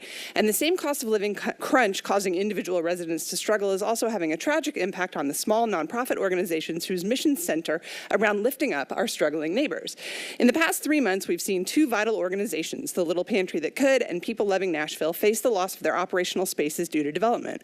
While People Living Nash is okay for right now, the Little Pantry, which provides groceries, hot meals, and wraparound services to 300 families each week in North Nashville, has officially succumbed to the real estate market. They will permanently close their doors at the end of this month. To lose organizations like the Little Pantry is to lose our final safety net. The time to act is now. My proposal today, developed in collaboration with a whole lot of smart people, is not formal, but it is simple. I'm requesting funding to build a community care center in North Nashville, a permanent facility providing operational space for organizations dedicated to mitigating food and housing insecurity and providing relief and wraparound services in Davidson County so that they can stop worrying about making rent and stay focused on caring for those they're called to serve. Casa Azafran and Magruder Family Resource Center are all the proof you need that this model can work. Residents can walk through their doors and access any number of services and orgs dedicated to community care and enrichment. But anyone who's spent time at Magruder especially knows how badly that facility is bursting at the seams. North Nashville needs and deserves a second community hub. Our people need an uncomplicated bridge to resources of survival. Our city needs a beacon of hope. It is time to use our resources to build something that will put Nashville in the national lead, not just in tourism or growth, but in compassion, collaboration, and community. Let's put our money where our values are. There's a lot more to my idea, but 2 minutes isn't a lot of time. I look forward to speaking with each of you individually to solicit your feedback on the extended plan. Thank you for your service to Nashville. Thank you, Ms. Pastorick. Next is Dr. Paulette Coleman.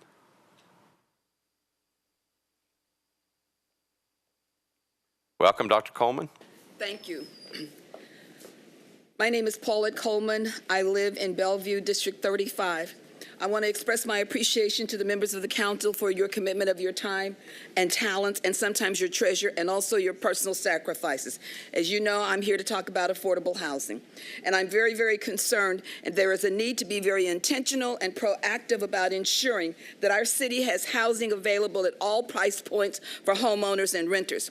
It has been reported that people earning $60,000 a year annually, there's no market for them. It's very tight, and some say that it's non-existent.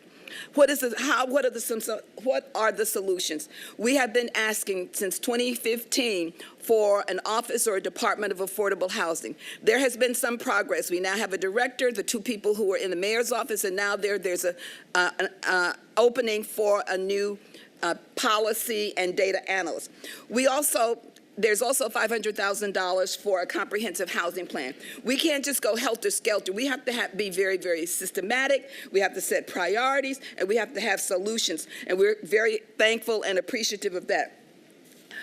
We have also been asking for $30 million annually. We know that we got the ARP money that helped to fill the gap, but we need to make sure that it is a recurring effort in our budget.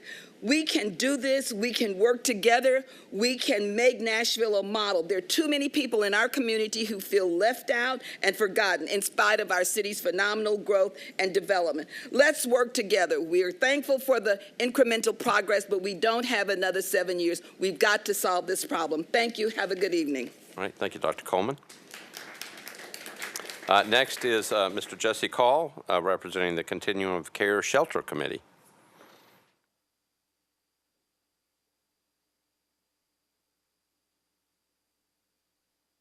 Mr. Call, welcome. Thank you. Can you all hear me? Okay. Good evening. My name is Jesse Call. I'm a Nashville resident who works for nonprofits serving people experiencing homelessness in our county. I'm speaking tonight on behalf of Kathy Jennings, chair of the Metro Homelessness Planning Council's Shelter Committee, of which I am a member. Ms. Jennings was unable to attend tonight due to a family emergency. Right now, Nashville's shelter system for people experiencing homelessness consists primarily of privately operated shelters. Only when temperatures are forecast to reach 28 degrees or lower does Metro Social Service open an emergency shelter. That's when the temperature is forecast to reach 28. It does not open at 29 degrees or on 30-degree nights, on nights when the wind chill makes it feel like 28 degrees. It does not open when it is raining or snowing or when severe floods or tornadoes are ripping through the region. We know for a fact that extended time in those temperatures and conditions causes loss of life and limb. You may have seen some of these cases in the news or heard about them tonight, but those of us who work day in and day out hear about the deaths all winter. We therefore respectfully request that Metro set aside a line item budget funding to A, open an emergency shelter on nights when the temperature hits 32 degrees or freezing or below, and B, open the emergency shelter for other emergency weather events. This request has wide support. It was unanimously endorsed as the first priority at a community-wide charrette hosted by the Vice Mayor that took place over 6 hours in December and involved over 150 people and stakeholders from the community. HUD technical advisors have recommended it. The Continuum of Care Shelter Committee passed a motion requesting the Metro Overflow Shelter be opened at 32 degrees from the current 28 degrees on December 9th. On February 9th, the Homelessness Planning Council adopted the same motion. Why does the emergency overflow open only at 28 degrees? As told to the Shelter Committee, Metro officials have based their historic determination to open the overflow shelter at 28 degrees on the following factors. 1, the shelter is to be used as an overflow when community shelters have reached capacity. 2, the shelter is not utilized, especially by people in encampments, when the temperature is between 28 and 32 degrees. And 3, resources to run the shelter effectively are scarce. These historic factors have changed in the last several years of Nashville's growth. During the first 4 nights of 2020 shelter year, less than 15 of the 361 shelter beds were taken by individuals from encampments. The vast majority of people going to the overflow shelter were individuals sleeping in doorways, steps, and alleys downtown, either new to Nashville or displaced from tents to cement due to camp closures. They are exposed to the elements, most are in poor health, and frostbite and or death are very real dangers. The shelter system, both public and private, sheltered upwards of 1,200 people per night last year. Metro hit its capacity of 250 multiple times and called on the Salvation Army to open their gym as additional overflow. The Nashville Rescue Mission and Room in the Inn see numbers increasing on these nights as well. People are sleeping in hallways and on chairs during these nights. We are in overflow capacity every freezing weather night. Also, for a variety of reasons, other community shelters are not always accessible to people when the temperature hits 32 degrees or below. For many people, there are no alternative shelter options to turn to on a night that it doesn't hit 28 degrees. Other cities in our demographic open their shelter at 32 degrees. St. Louis, Oklahoma City open at 32 degrees. Charlotte and Atlanta open their shelters at 35 and 40. In fact, upon research, we could not find a shelter system that triggered at below freezing besides ours. And finally, every year, Metro submits a cold weather plan.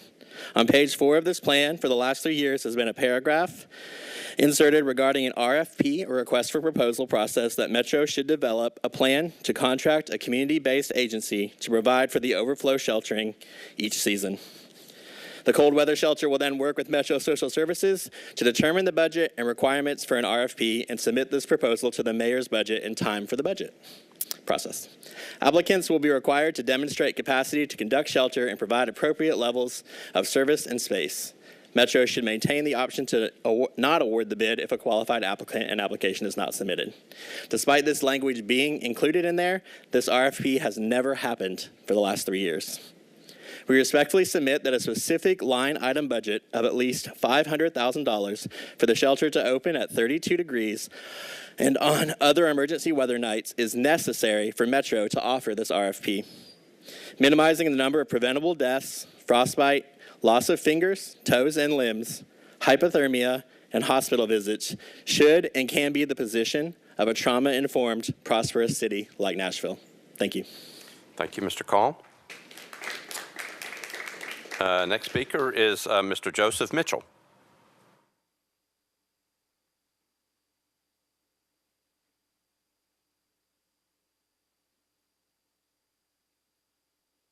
Good evening. I'm Joseph Mitchell. I'm a citizen of Nashville. I've lived here almost all my life. I'm in District 16. I live on Louise Drive in Woodbine. I understood that we had about a 34% property tax increase, but there's a composite increase that is the considerable increase in the appraised value of most of the real estate in Nashville. So I put it on a calculator, and my property tax in the last couple of years has actually gone up about 60%. And I think it's exorbitant. I know we have a lot of things we have to pay for. I'd like to see some way to roll that back partly in the next few years if possible. I know COVID has cost us a lot, and some of that just has to come out of our pockets. It can't be recouped. The property tax increase affects everybody. It affects low-income people. If you're poor and you have a home, or maybe you rent, it affects you. It costs you more money.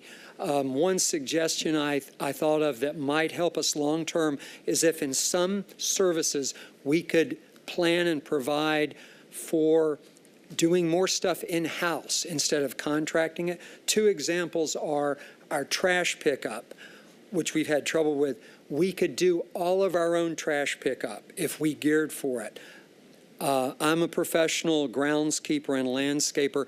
I used to take my brush from yards that I work on to the Bordeaux compost. I now take it to Living Earth compost. The city contracts with them.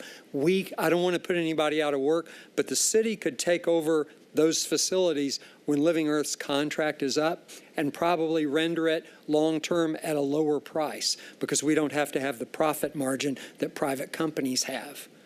Thank you very much. Thank you, Mr. Mitchell. The next group up is NOAA as an organization, and they'll have 10 minutes.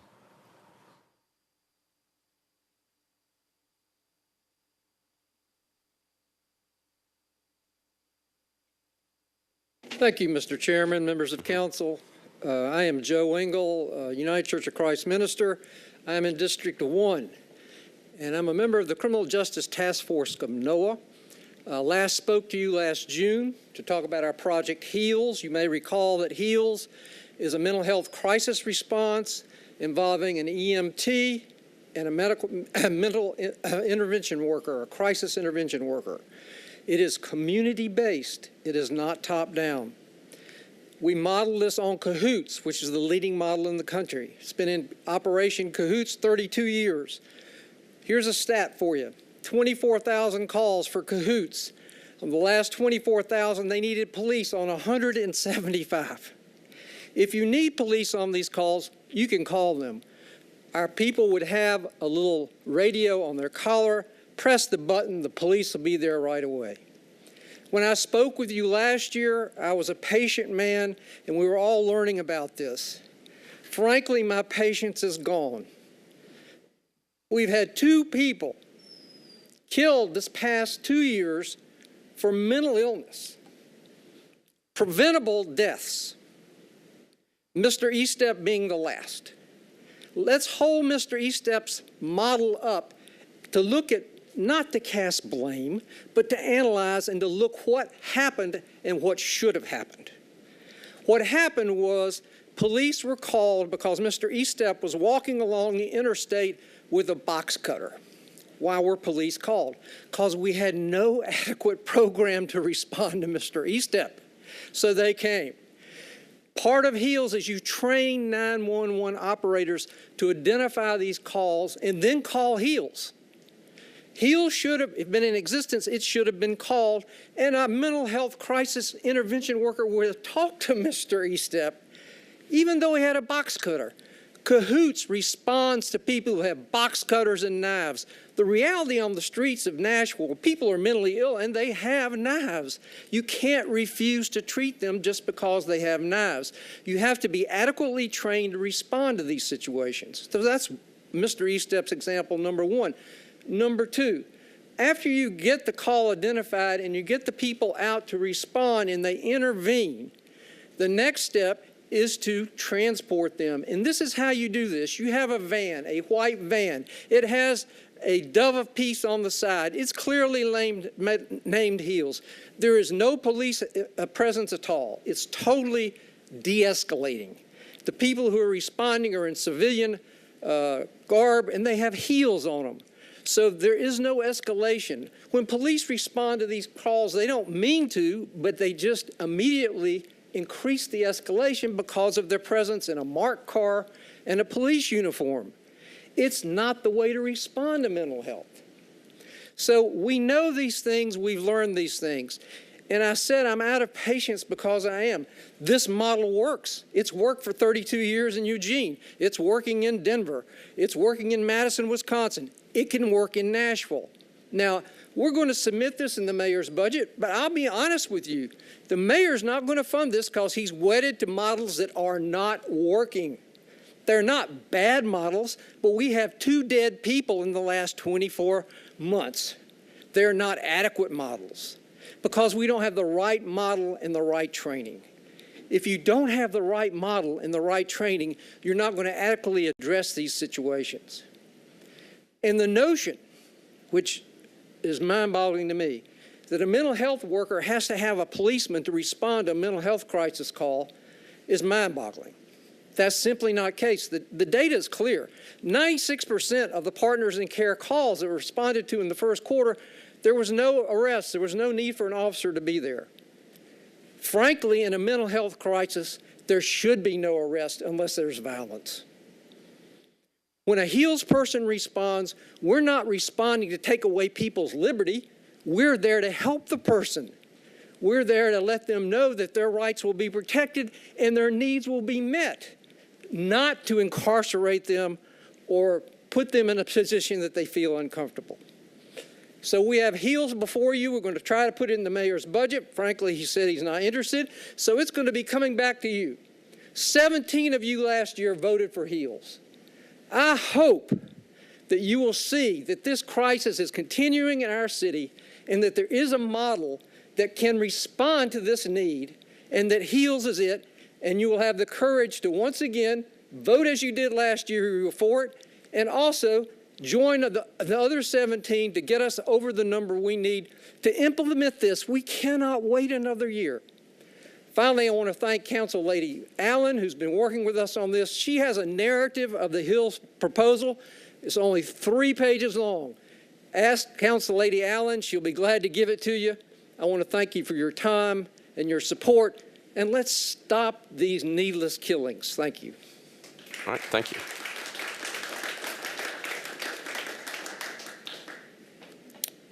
Mr. Vinnick? Hello, my name is Steve Vinnick. I live in District 24, and I'm representing NOAA, the Affordable Housing Task Force.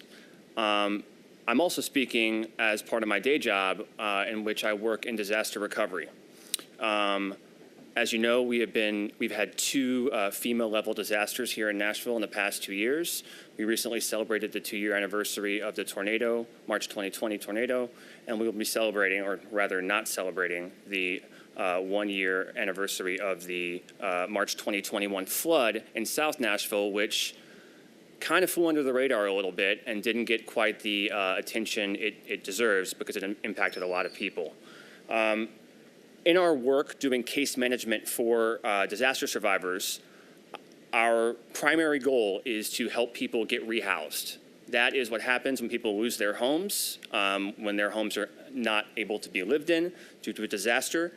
And essentially, a large part of our job has been made impossible by the housing crisis in Nashville. We are all full-time case managers, but we were spending so much time just trying to navigate the housing system that we transferred one of our part-time workers to focus exclusively on housing. And even with that, it was basically just impossible to navigate. We don't know how many people have been displaced by the tornado because nobody's tracking that. You can drive through North Nashville and you can get a guess. And so it's really important that we fund the new Office of Housing. They are focusing on the data. They are hiring a data person. I think they're looking for that person as we speak. And today, WPLN reported that the Office of Housing Director, Angie Hubbard, is requesting more staffing. So I would urge everyone to, we've heard it here, everyone has been talking about it.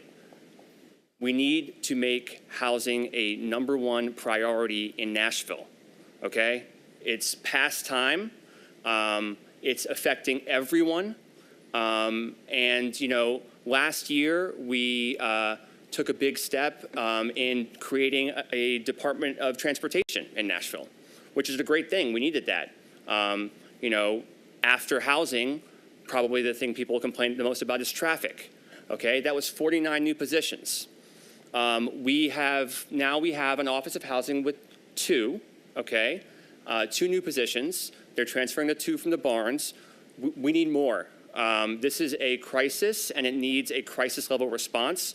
So fund Director Hubbard's requests for more staffing. And we also are still remaining open to the idea of an independent Office of Housing and Homelessness, because just like transportation, this is an issue that deserves that level of response. So we're asking for $30 million also, $30 million in dedicated local funding. So that means funding from you all, not from the ARP, not from federal money that was a godsend, so thank you, but a $30 million recurring commitment to the Barnes Fund for affordable housing in Nashville. That is what is necessary. That's what the Mayor's Affordable Housing Task Force found was necessary. It was their #1 recommendation in their 9 recommendations.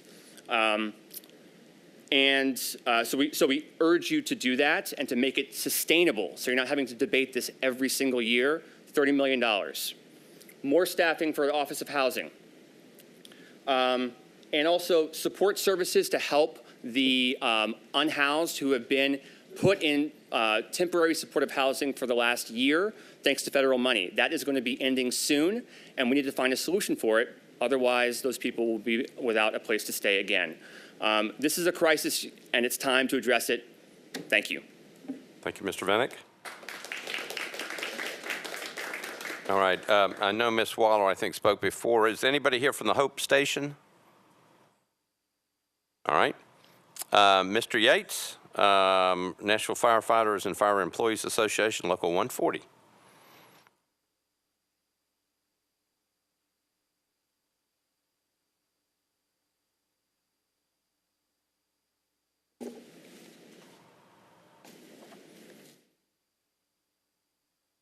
My name is Danny Yates. I live in District 12, Aaron Evans area. Mr. Yates, you may want to pull that microphone a little closer. There you go. I am a registered voter, and I'm not on any other boards or anything like that. We'll remember that for future purposes. I retired from the Nashville Fire Department on September 11th, 2019, after 44 years of service with the city. And just recently, I was elected president of the Nashville Firefighters Local 140 Union. I'm here to represent 1,165 active members and 600 retirees. I'm here on their behalf. Tonight, my goals are to present facts, draw attention to issues, and to ask for your help.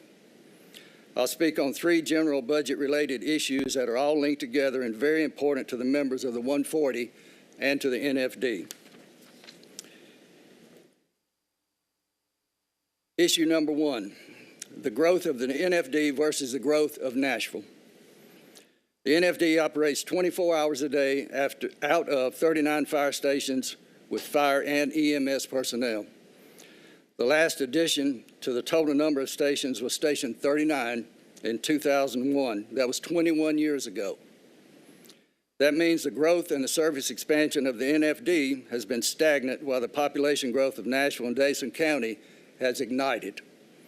According to 2021 Nashville Area Chamber of Commerce report, we should be able to see, feel, and benefit from the #1 U.S. city for job seekers, #1 best place for new businesses, #1 metro area for economic growth, #2 hottest U.S. job market, plus the cost of living is at or slightly below the national average of 100. I have a map of Davidson County that shows the concentration and distribution of all fire stations. And as example of the population growth, if you draw a circle around the immediate downtown area, you'll find that according to the 2019 Nashville Downtown Partnership Report, which states that from 2010 to 2018, the downtown area has seen a 130% increase in population. That means that Station 2, Station 5, 8, 9, and others in that immediate area are providing services to about 14,000 more residents now than they were just a few years ago, just in the downtown area.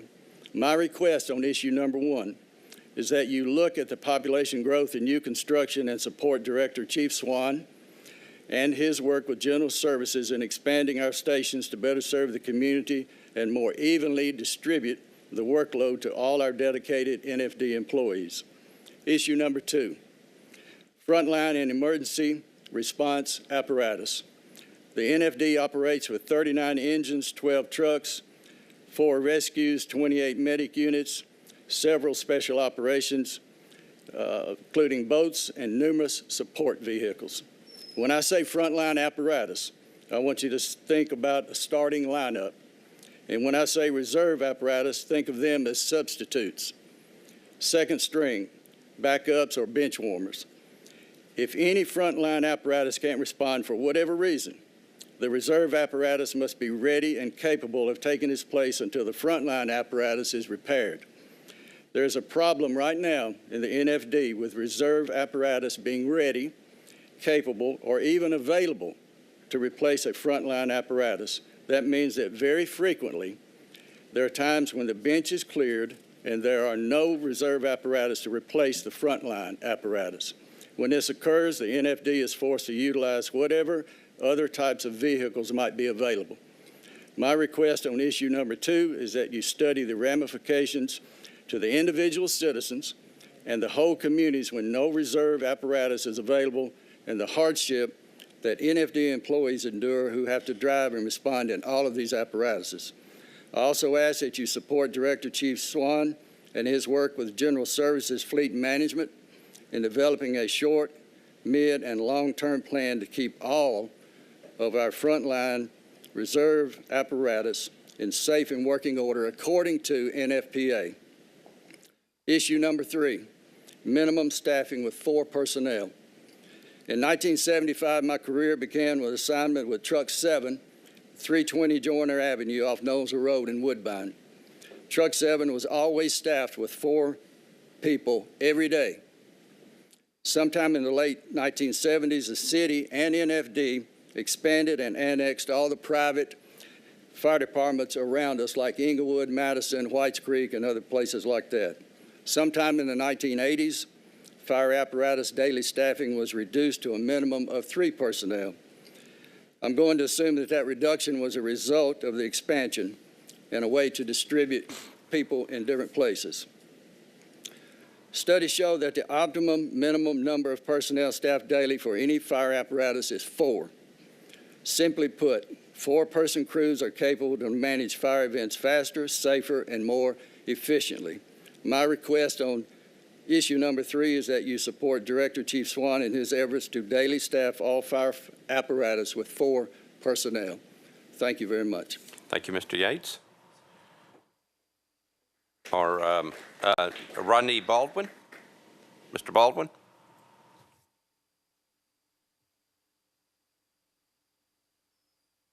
Mr. Baldwin, are you here? All right, we'll move on.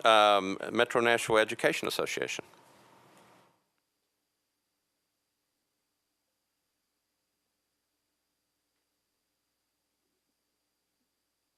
Good evening. My name is Christina Brumlevy, and I live in District 10. I'm a first grade teacher at Percy Priest Elementary. I'm a member of the Metro Nashville Education Association. I'm also my building representative. And I would first like to thank you for fully funding last year's MNPS budget. I'm here tonight to ask you to fully fund the budget for 22-23 in order to help fully staff Metro Nashville Public Schools with certified teachers, support staff, bus drivers, substitutes, and all those who contribute to successful student outcomes.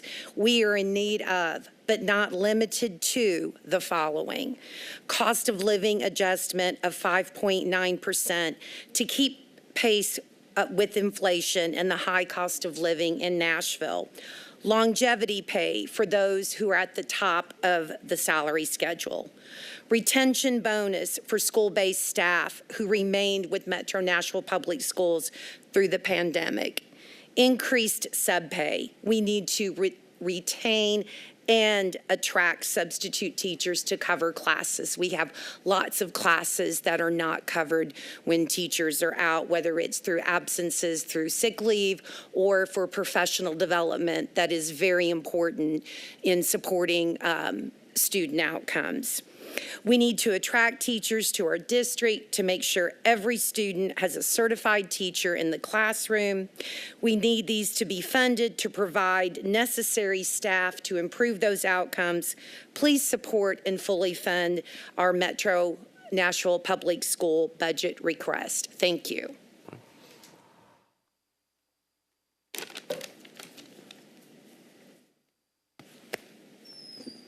Good evening. I'm Bev Whalen, an M&A member, the itinerant representative, and a Nashville resident.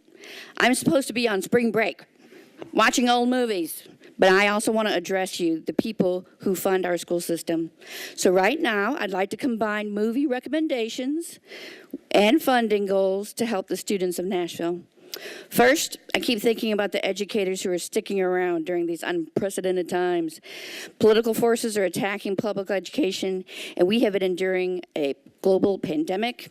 If you talked to these educators, they would probably say, "I'm still here." You can also hear Shirley MacLaine sing that in Postcards from the Edge, a fine film. Recognize the educators who are still here by funding longevity pay and a cost of living adjustment. Next, get some help for these students. Their stress level is through the roof. Some of them are in crisis. Who helps in a crisis? People in the helping professions. Just as Judd Hirsch saves Timothy Hutton's life in Ordinary People, our school counselors, school social workers, and school psychologists help save lives. They are extraordinary people. Fund us so that we can hire more of them. Finally, when I think about the fact that the teachers with the most experience hit a salary ceiling, I say, as if, just like Cher in the fine film Clueless. Help fund the salary schedule at all levels of experience, or risk looking clueless. Thank you for your time. Thank you for the movie offerings. Good evening. I'm disheartened to say that my speech may not be nearly as entertaining, but that was fun. My name is Sarah Morrison. I currently live at 8213 Coley Davis Road, which is in Dave Rosenberg's district, District 35. I'm here tonight to ask you all, at the start of budget season, to prioritize the funding of public education in Nashville. Last year, you corrected the certified salary schedule, provided additional finance for SEL supports, and fully funded the district, and we need you to do the right thing again this year. We need you to fully fund MMPS so that we can fully staff MMPS. There are numerous vacancies right now, and teachers are leaving the district and the profession in general because the stress is too high and the salary is too low. We need a cost of living increase of at least 5.9% the value of our salary schedule in order to pace with the inflation and with the skyrocketing costs associated with living in the city limits of Davidson County. We need longevity pay for those at the top of the salary schedule. And we need a retention bonus for school-based staff to remain in MMPS and to not go work in a district closer to where they live. It's hard to sit in meetings and analyze student data and talk about low proficiency of basic skills when our students don't have teachers in their classrooms. Or when I have a student who isn't able to join the after-school virtual tutoring program that he was recommended for because he's going to meetings and appointments every day after school with his mom who's looking for a new place to live because they're getting kicked out of their home due to development and gentrification. And as we've heard on repeat all night tonight, there is no affordable housing and there's nowhere for them to go. The school that I work out, Schwab Elementary in District 5, Sean Parker's district, was one of a handful of schools to get an advocacy center this year and a trauma-informed advocacy coach. Our coach's name is Miss Fain. Ms. Fain's position has been a game changer for some of our students and even some teachers when it comes to de-escalation, mindfulness, and restorative practice. Ms. Fain may not be a classroom teacher, but I am, and her role and position has helped manage some of the stress and responsibility that often falls on the shoulders of the classroom teacher. Ms. Fain has become very valuable within the walls of my school, and I wish we had enough money to have 5 of her at Schwab. Every school deserves to have a Ms. Fain. We need funding for these things because the children of our city deserve to have teachers in their classrooms, and the future of Nashville deserves an equitable education from high-quality teachers. Thank you in advance for supporting the investment in public education in this city that we all love.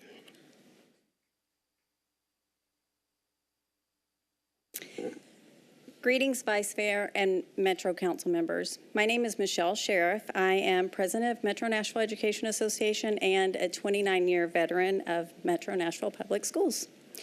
First, thank you for the historic investment you made last year to correct the teacher salary schedule.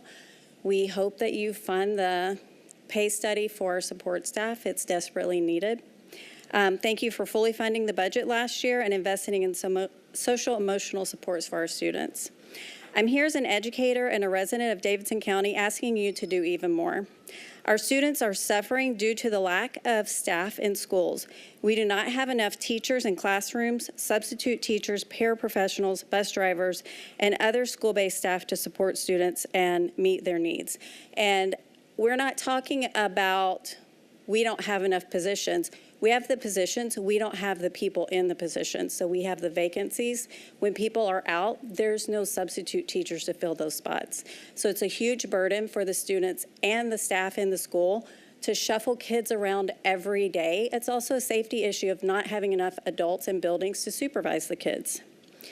The lack of staffing is negatively affecting student outcomes.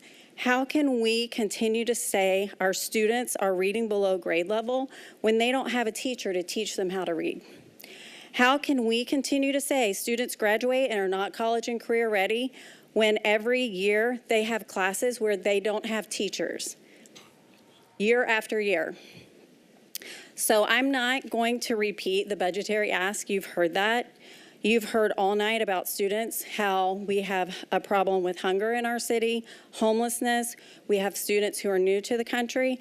They come to school every day. So they deserve to have a fully staffed school to welcome them every day, to teach them and provide the services that they need. So we're asking you to fully fund the budget again this year and to thoughtfully consider funding the parts of the budget that are the aspirational budget. To see growth in our students Nashville expects, we must provide the funding that our students deserve. Thank you for your time and your consideration. Thank you.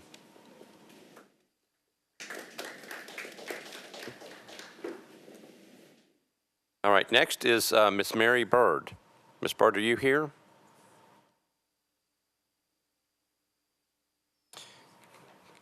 All right, Miss Bird? All right, Mr. Bo Richardson.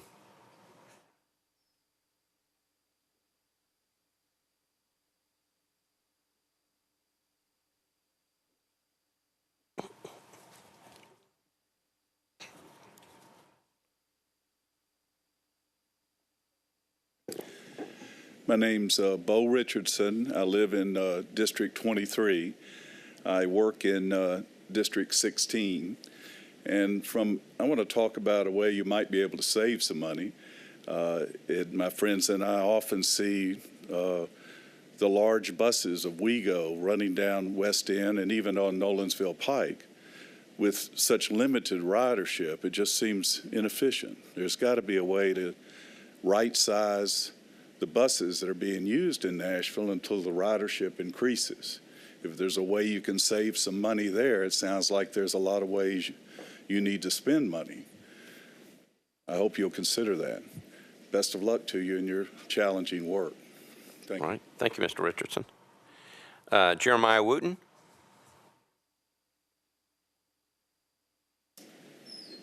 Good evening. I'm Jeremiah Wooten from District 32. I'm a middle school math teacher and the son of an accounting professor and an auditor, so budget season is really exciting and fun for me, digging through all the data and statistics.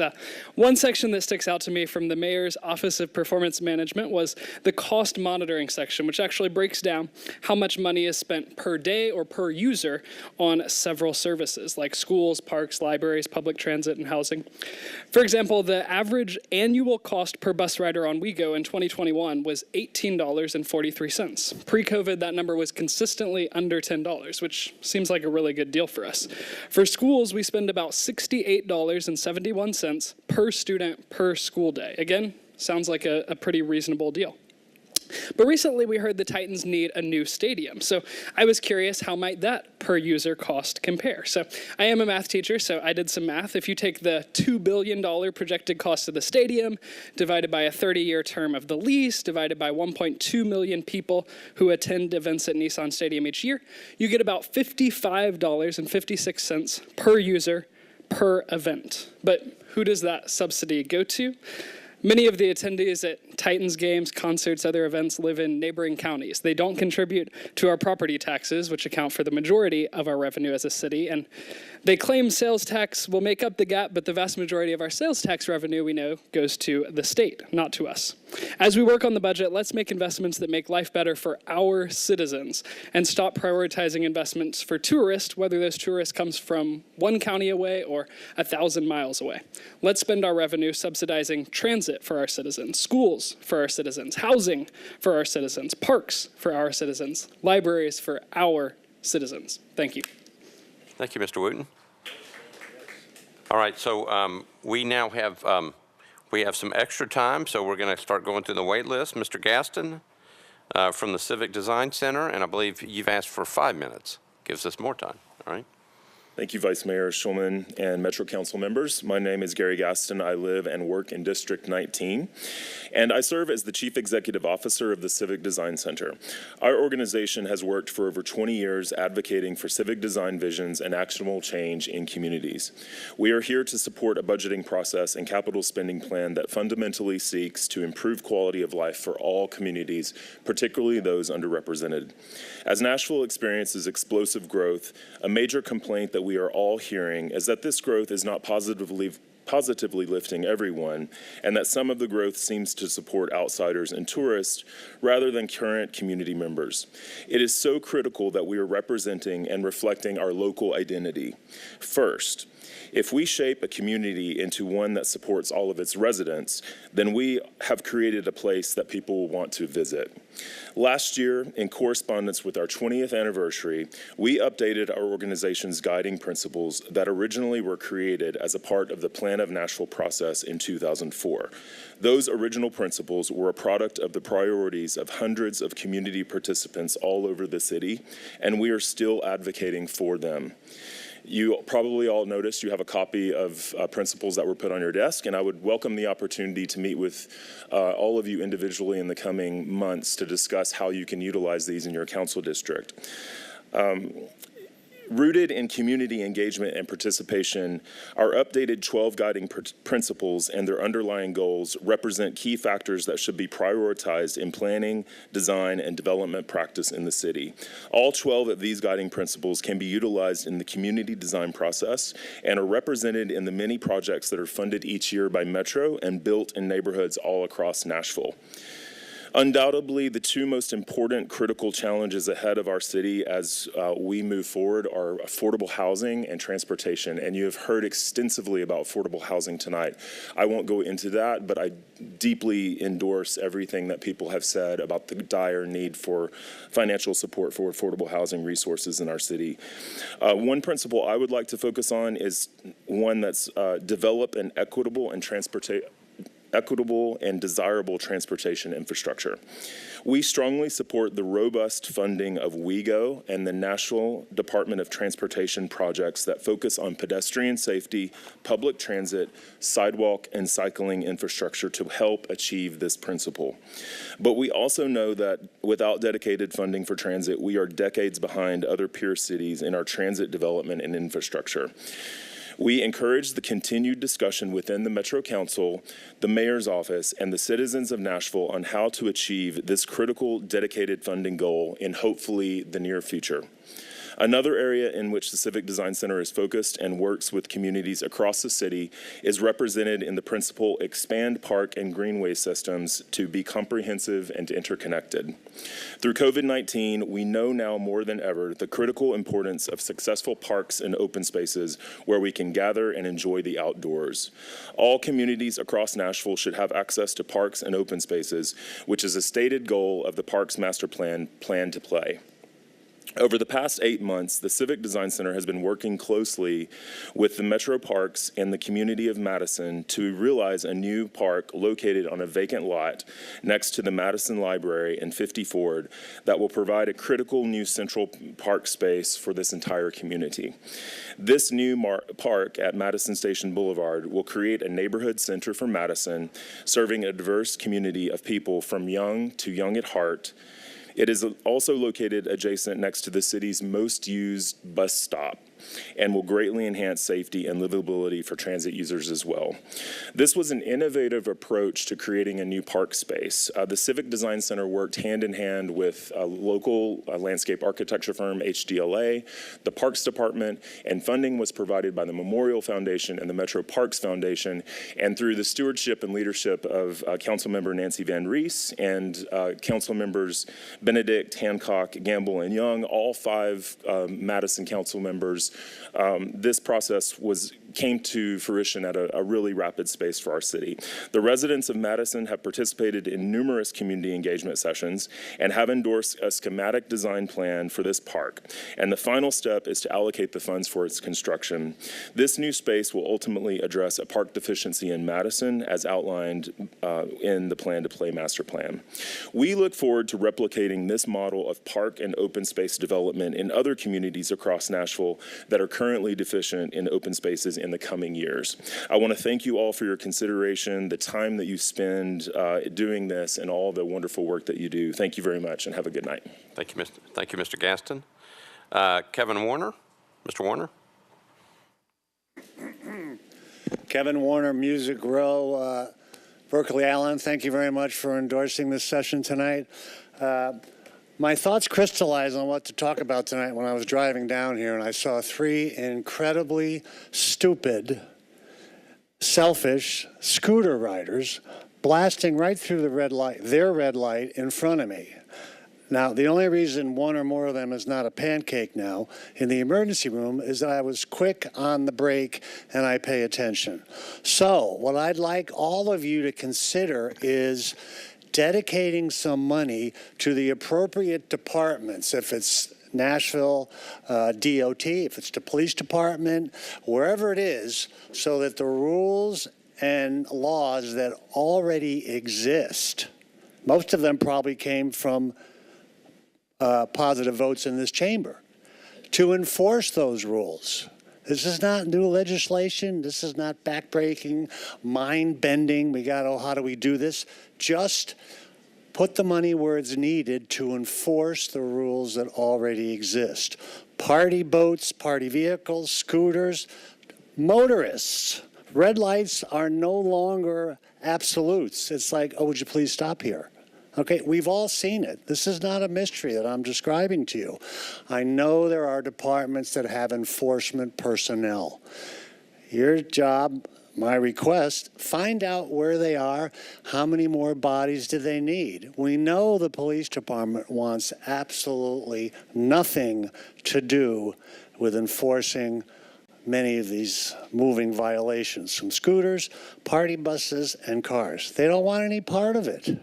So please, try to send some dedicated funding to those parts of Metro that would be happy to enforce the rules that already exist. Thank you very much. Thank you.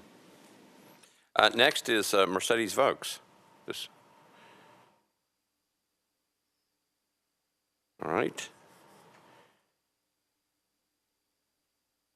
Next is the Friends of the William Edmondson Home Site.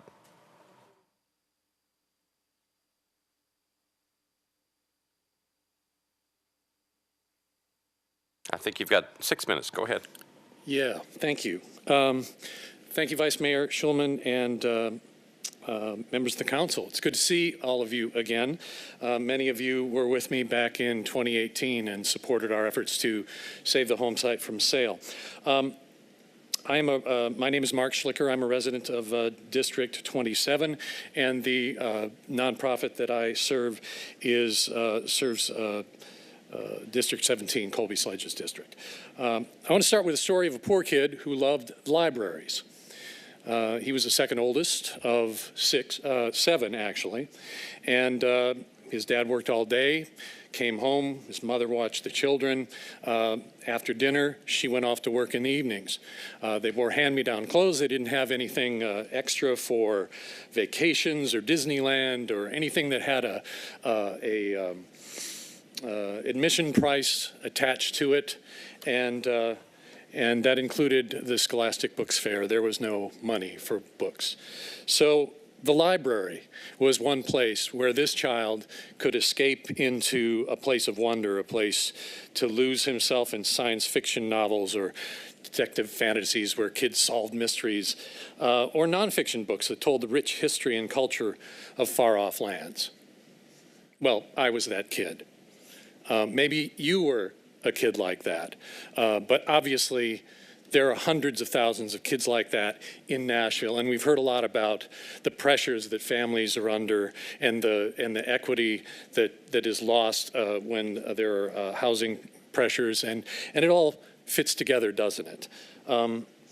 Libraries themselves seem pretty uncontroversial, and for that reason may fade into the background of our awareness. If it ain't broke, don't fix it. Just keep rolling along. But remember, if you don't water a garden, it withers. If you do water it and fertilize it, it thrives, it bears fruit, it feeds the community.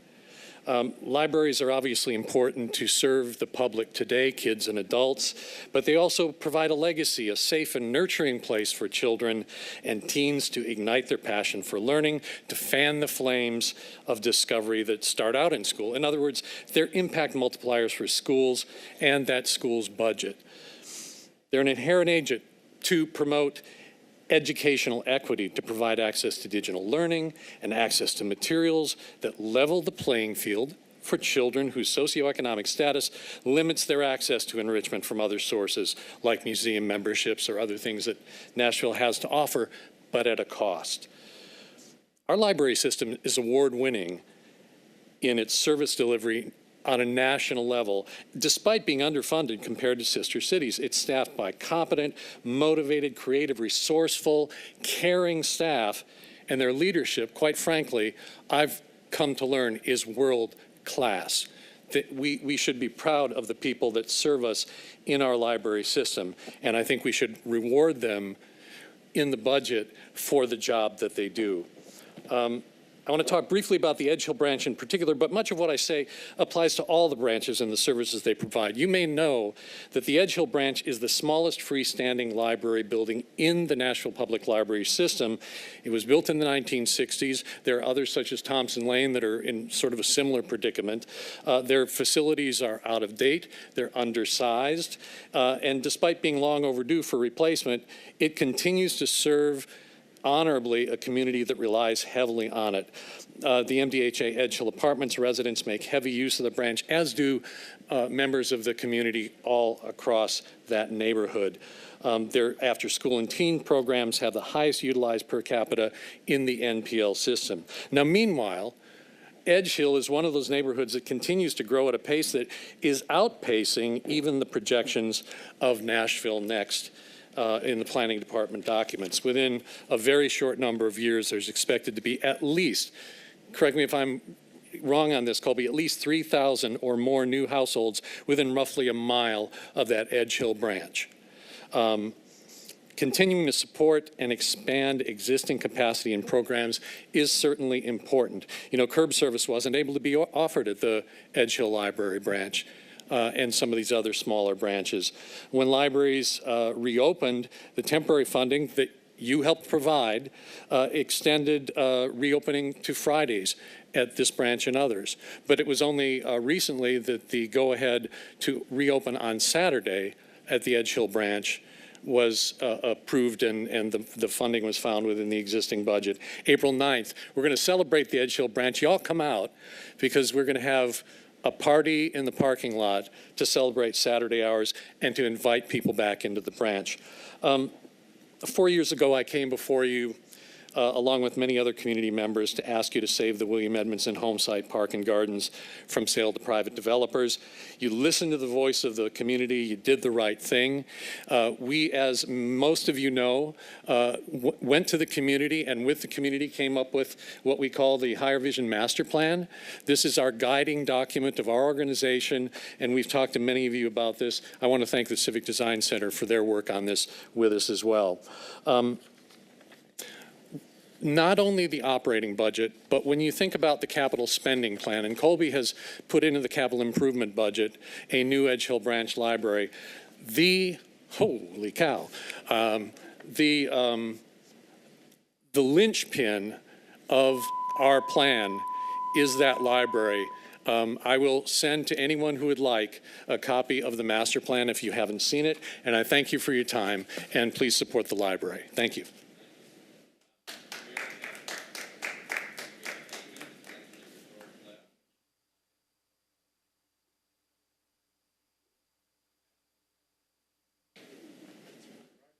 Adam Mansell, there he is, okay. Hi, good evening. I know it's late, so I will be brief. Council members, Vice Mayor, thank you all for having me here tonight. My name is Adam Mansell. I am here on behalf of the Nashville Public Library to advocate for funding in 3 key areas. The library is unrivaled in this city in the number of needs that it addresses for Nashville. And that is why it is so important for us to continue funding that and its critical programming, from nurturing the young people in our community to empowering the adults, to creating conversations about equity. Our library is making a lasting impact. And I'm here before you because the libraries have made such a lasting impact in my own life. Much like you just heard, I grew up in libraries as well. My mom, who worked full-time and went to school at night, needed places where she could study and take her children, so she took me and my brothers to the libraries where we would spend nights, we would spend weekends, growing with the enriching content and programming that they had there. Whenever I went to college myself, I spent a lot of time studying there, but I actually started working at a library too, because I so enjoyed it, and through that I was able to engage with my community. I joined the digital literacy programming and was able to take that back out and teach digital literacy classes in the city that I was in as well. And today I'm a proud member of the Nashville Public Library Foundation's Young Professionals Emerging Leaders Group called the Next Chapter Society. I serve as their governance chair, and through that I have made a fantastic network in this community through fundraising and volunteering, but it's also been a great way to experience the fun and the excitement that happens at the library as well, because it really is that place.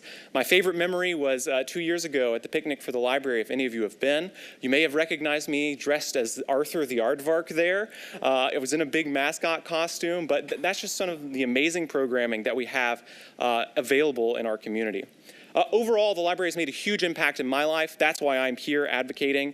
The council has already improved our services by increasing the dedicated funding, for which I thank you.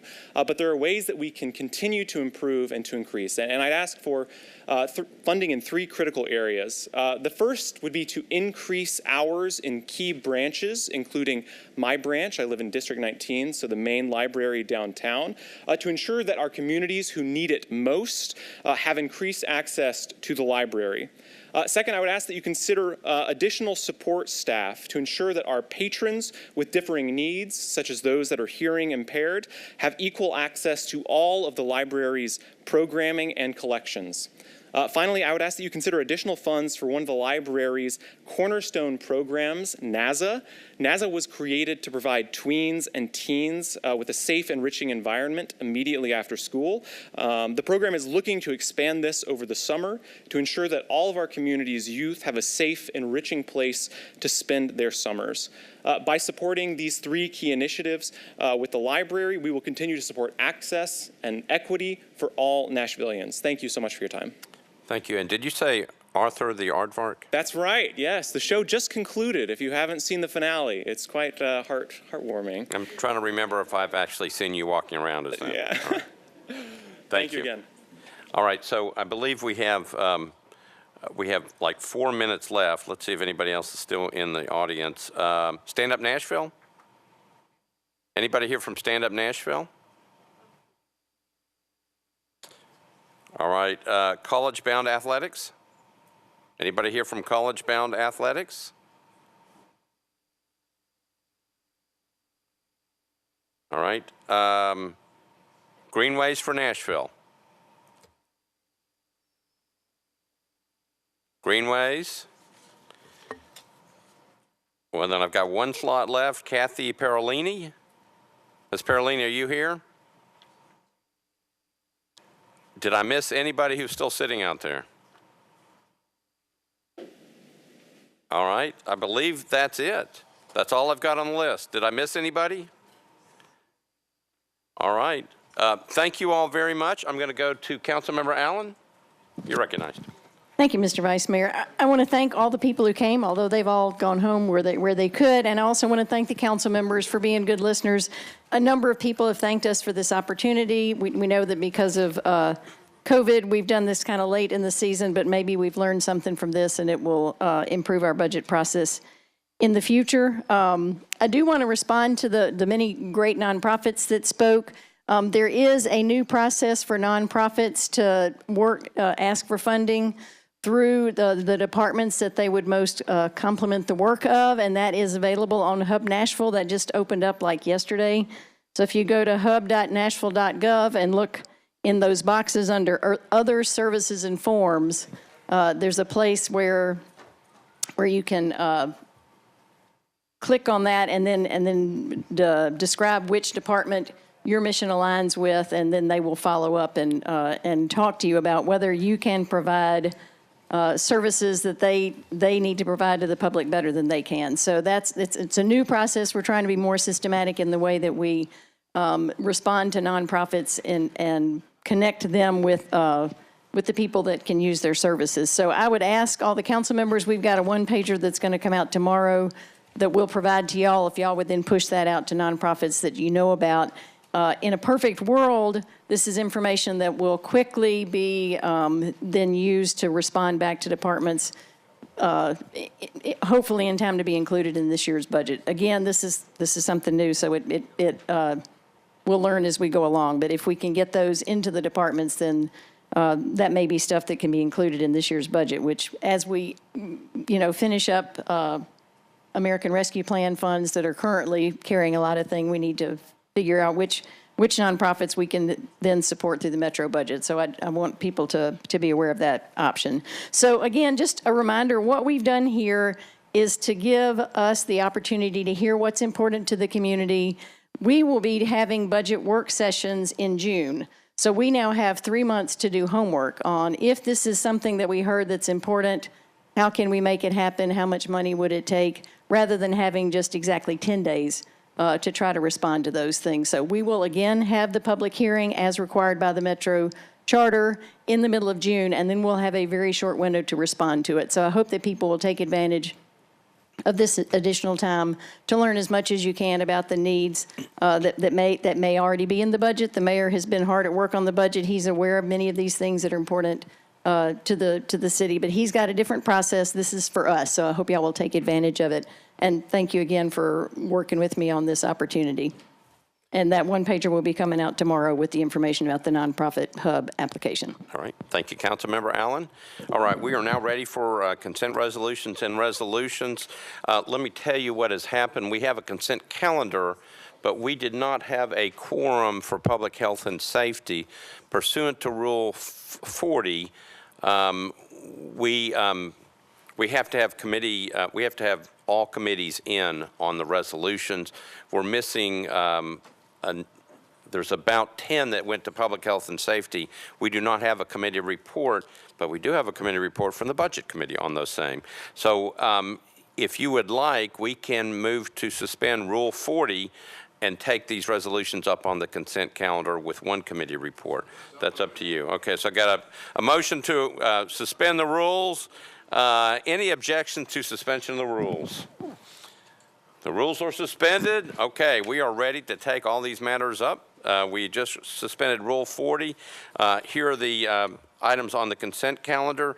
Item number 2, RS 2022-1419 is on consent, 1420 on consent, 1421 on consent, 1422 on consent, 1423 on consent, 1424 on consent, 1425 on consent, 1426 on consent, 1427, 1428 on consent, 1429 on consent, 1430 on consent, 1431 on consent, 1432 on consent, 1433 on consent, and 1434 on consent.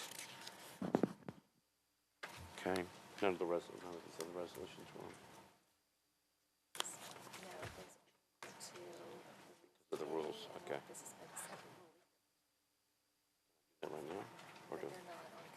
They're not a consent, okay. Okay, all right, just checking. Okay, those are all the items on the consent agenda. Anything need to be bumped off? All right, seeing none, here they go. RS 2022-1419 by Councilmember Allen, a resolution calling the Metropolitan Board of Equalization into regular session beginning June 1st, 2022, and a special session beginning June 20th, 2022. Item number 3 by Councilmember Allen, RS 2022-1420, a resolution approving the appointment of hearing officers by the Metropolitan Board of Equalization to conduct preliminary hearings and to make investigations regarding complaints before the board. RS 2022-1421, Allen and Bradford, a resolution accepting the terms of a cooperative purchasing master agreement for golf course and turf equipment for the Department of Parks and Recreation. RS 2022-1422, Allen and Young, a resolution accepting the terms of a cooperative purchasing master agreement for laboratory supplies for the water testing lab for the Department of Water and Sewer Services. RS 2022-1423, Allen, Evans, Stiles, and others. Resolution appropriating a total of $1.74 million from the Metropolitan Government of Nashville and Davidson County, acting by and through the Office of Family Safety to various nonprofit organizations selected to receive American Recovery Plan Act funds. RS 2022-1424 by Allen, Evans, Stiles, and others. Resolution appropriating a total of $200,000 from the Metropolitan Government of Nashville and Davidson County, acting through the Office of Family Safety to various nonprofit organizations selected to receive Community Partnership Fund grants. RS 2022-1425, Allen, Evans, Toombs, and others. A resolution appropriating $100,000 through a grant contract by and between the Metropolitan Government through the Office of Family Safety and the Sexual Assault Center for the provision of free legal assistance to residents in Davidson County who are domestic violence victims. RS 2022-1426, Allen, Evans, and Gamble. A resolution amending Resolution RS 2021-1152 by replacing the exhibit thereto with a revised version to significantly increase the availability of therapeutic services in Metro Nashville by the Police Department. RS 2022-1427, Allen, Evans, Stiles, and Gamble. A resolution accepting a donation from the Warren Pack and Solo Run Risk Management to the Nashville Fire Department of a 2020 Ford Transit XLT 15-passenger van. RS 2022-1428, that's item number 11, Allen, Evans, Bradford, and others. A resolution accepting a grant from the U.S. Department of Health and Human Services to the Metropolitan Government through the Board of Health to provide for the prevention, surveillance, diagnosis, and treatment of HIV/AIDS and to administer a Minority AIDS Initiative program. Item number 12, RS 2022-1429, Allen, Evans, Bradford, and others. A resolution accepting a grant from the Tennessee Department of Health to the Metropolitan Government through the Board of Health to provide HIV/AIDS core medical services and early intervention services. RS 2022-1430, Allen, Evans, Stiles, and others. A resolution accepting a grant from the State of Tennessee Department of Health to the Metropolitan Government through the Board of Health for family planning services. RS 2022-1431, Allen, Evans, Bradford, and others. A resolution accepting a grant from the Music City Prep Clinic to the Metropolitan Government acting by and through the Metropolitan Board of Health to provide funding to support the U Ambassador Project to end the HIV epidemic. Item number 15, RS 2022-1432, Allen, Evans, Stiles, and others. Resolution approving Amendment 4 to a grant from the U.S. Environmental Protection Agency to the Metropolitan Government through the Metropolitan Board of Health for the ongoing collection of data on ambient air concentrations for fine particulate matter in Nashville, Tennessee. RS 2022-1433 by Syracuse, Allen, Withers, and Young. A resolution approving Amendment 2 to an agreement by and between the State of Tennessee Department of Transportation and the Metropolitan Government acting through the Nashville Department of Transportation and Multimodal Infrastructure for the acceptance of work in connection with the construction of a sidewalk on Lebanon Pike from McGavick Pike to Old Lebanon Pike.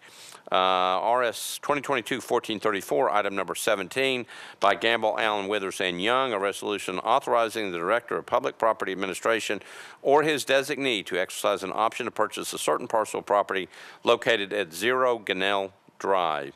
Those are the items on the consent calendar. Does anything need to be bumped? All right, seeing none, I have committee reports coming in. Budget and Finance. Councilmember Allen, you're recognized. Thank you, Mr.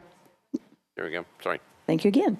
Budget and Finance considered the following bills and approved them, 7 in favor, 0 against. RS 2022-1419, 1420, 1421, 1422, 1423, 1424, 1425, 1426, 1427, 1428, 1429, 1430, 1431, 1432, 1433, and 1434. That was 7 in favor, 0 against for all of those. Thank you. Councilmember Withers, Planning and Zoning. Thank you, Mr. Vice Mayor. Planning and Zoning met and considered resolutions RS 2022-1433 and 1434 and recommended in favor, 7 in favor, 0 against, 0 abstentions. All right. Thank you, Councilmember Bradford, Public Facilities. Public Facilities voted 5 in favor, 0 against on Should be 1421. RS 2022-1421. All right, thank you. And Councilmember Young, you've got the last one. Last three. Thank you, Mr. Vice Mayor. Transportation Infrastructure recommended RS 1422, 1433, and 1434. 6 in favor, 0 opposed, and I'll move the consent agenda. All right, Councilmember Young has moved approval of the consent agenda. Properly seconded. Any discussion on the motion? Seeing none, all those in favor of the motion to approve the resolution's consent agenda say aye. Aye. Opposed, no. The motion is adopted. Okay, let's go back and pick up the ones we didn't get to. Item number 1, RS 2022-1399 by Council Members Allen, Withers, Toombs, and others. A resolution declaring surplus and approving the disposition of certain parcels of real property in accordance with Section 2.24.250G of the Metropolitan Code of Laws. Councilmember Allen, you're recognized. Thank you, Mr. Vice Mayor. Budget and Finance recommended approval with an amendment, 7 in favor, 0 against. Okay, I'm going to go to that amendment. Councilmember Sledge, that's yours. I think it just takes a piece of property out.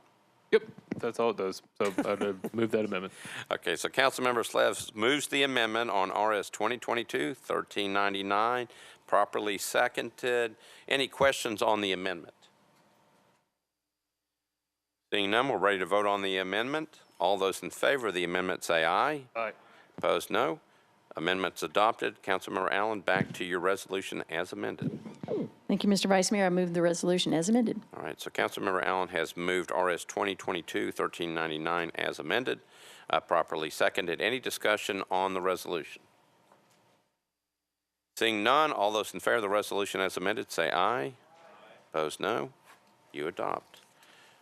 All right, I think that now takes us to the items that came through rules and confirmation. Ms. Darby, can you tell us what we need to do on these? On all of the remaining resolutions, if the sponsor wishes to move them forward, they will need to request a suspension of Rule 7 because rules did not have a quorum. Okay, rules did not have a quorum. Can we do this all at the same time? We have to do them all individually. I think that they should be individual. Sorry. Okay, thank you. That's what I figured you were going to say.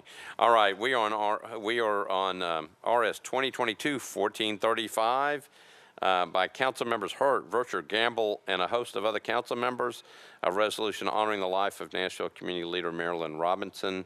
Councilmember Gamble, I'm going to come to you. Thank you, Vice Mayor. I'd like to suspend the rules. Okay, there's a move to suspend the rules to get this heard before us tonight. Any objection to suspension of the rules? Seeing none, rules are suspended. You're on your resolution. Thank you. This resolution recognizes and honors Marilyn Robinson, who was the former president of the NAACP Nashville chapter. She was also executive director of the Nashville Minority Business Development Center, and she was a tireless advocate for economic inclusion for women and minority Black-owned businesses. Ms. Robinson passed away a couple of weeks ago, and it is a great loss to our city and to the community. And so this resolution recognizes her, and I'd like to ask that all that approve in the affirmative be added as a signature on the resolution. All right, so Councilmember Gamble has moved for approval of RS 2022-1435, and that all members voting in the affirmative be added as sponsors. Properly seconded. Any discussion on the resolution? Seeing none, we're ready to vote. All those in favor of RS 2022-1435 say aye. Opposed, no. Resolution is adopted. Thank you, Councilmember Gamble. We are on RS 2022-1436 by Councilmembers Van Rees, Johnson, Welsh, and others, a resolution honoring retired TSU Athletics Director Teresa Phillips. Councilmember Van Rees, you're recognized. Thank you, Mr. Vice Mayor. This resolution is one in the series celebrating the 50th anniversary of Title IX, and this particular one actually highlights a Nashville hero, Teresa Phillips, and I appreciate your support. Okay, we just have to move to suspend Rule 7. We just suspend the rules. Okay, so Councilmember Van Rees has moved to suspend Rule 7, suspend the rules tonight so we can get this one heard. Any objection to suspension of the rules?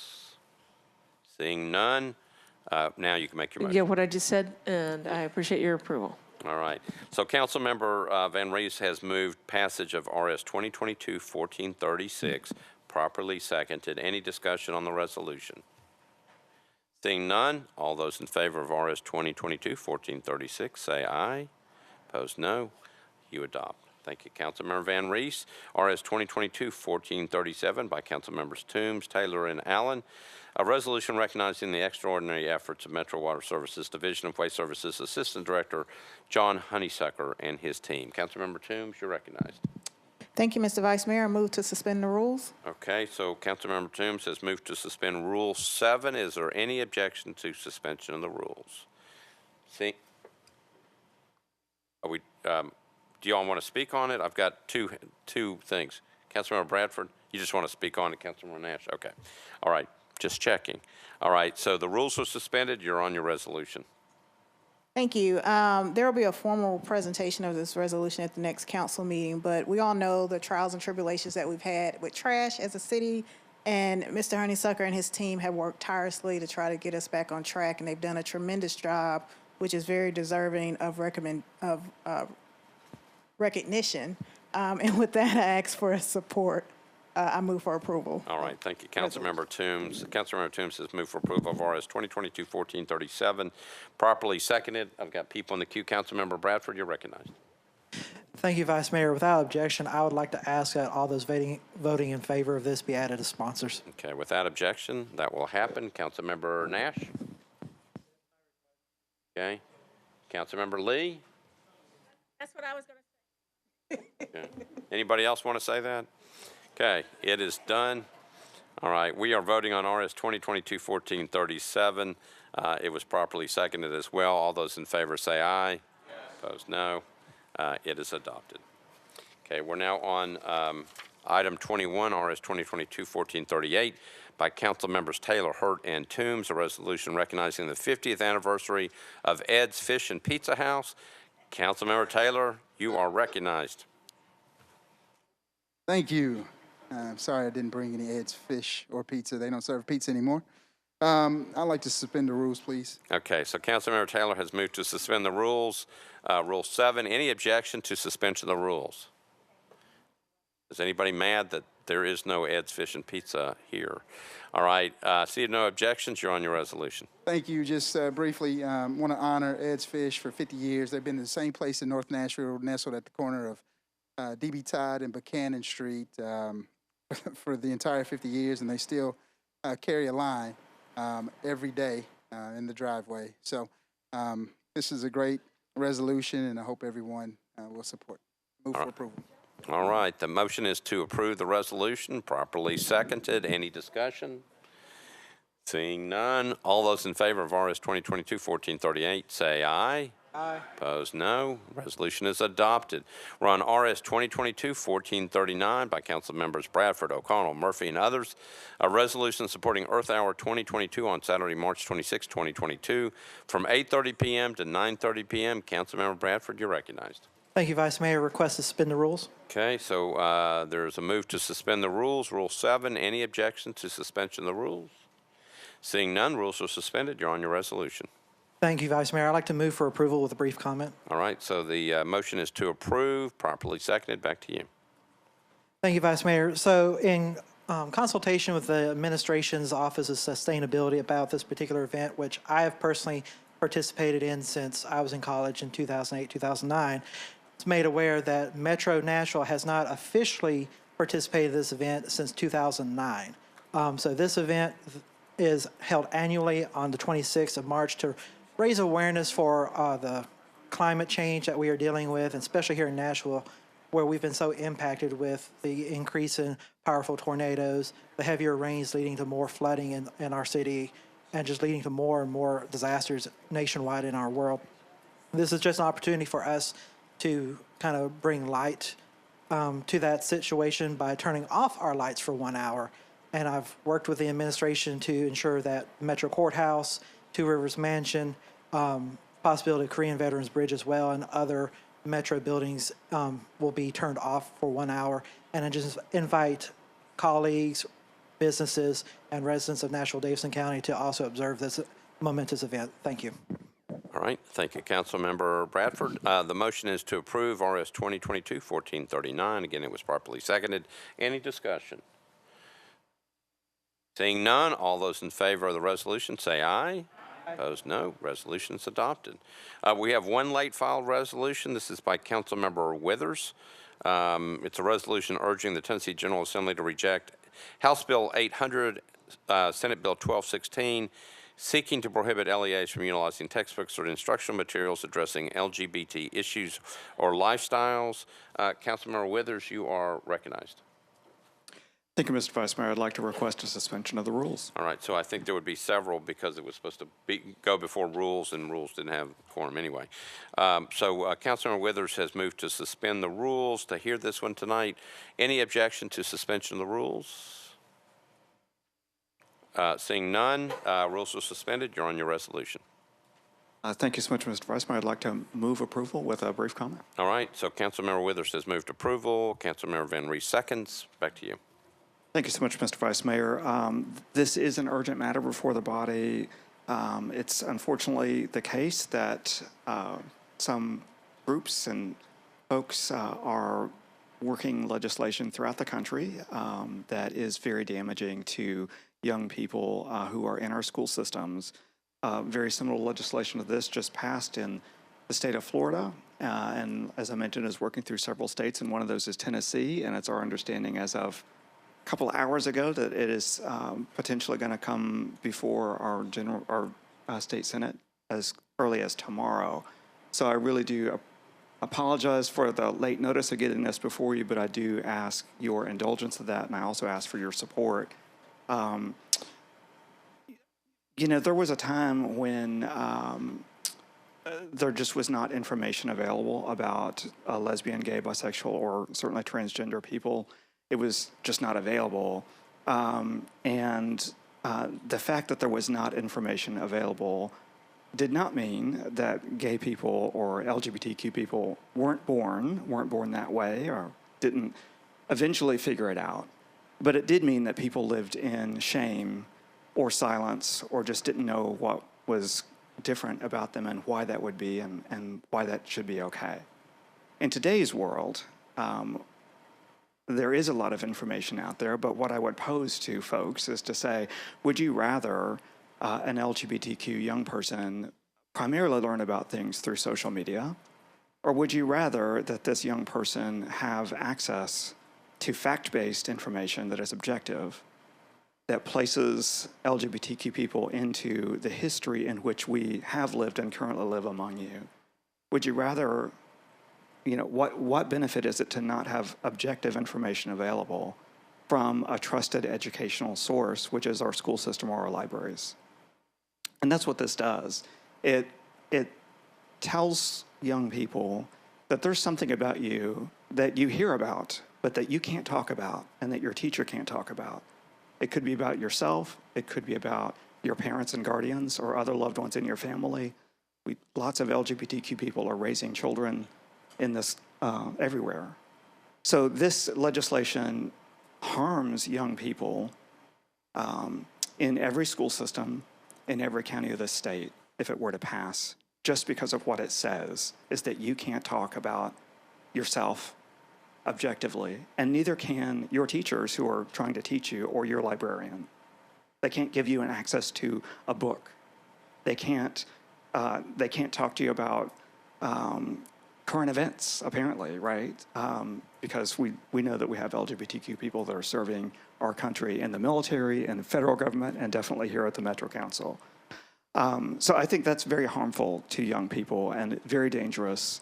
And removing objective materials from a trusted educational source removes a really important tool that teachers and other concerned adults have to combat bullying, which we also know is a problem and also leads to very, very harmful behaviors among young people, including suicide.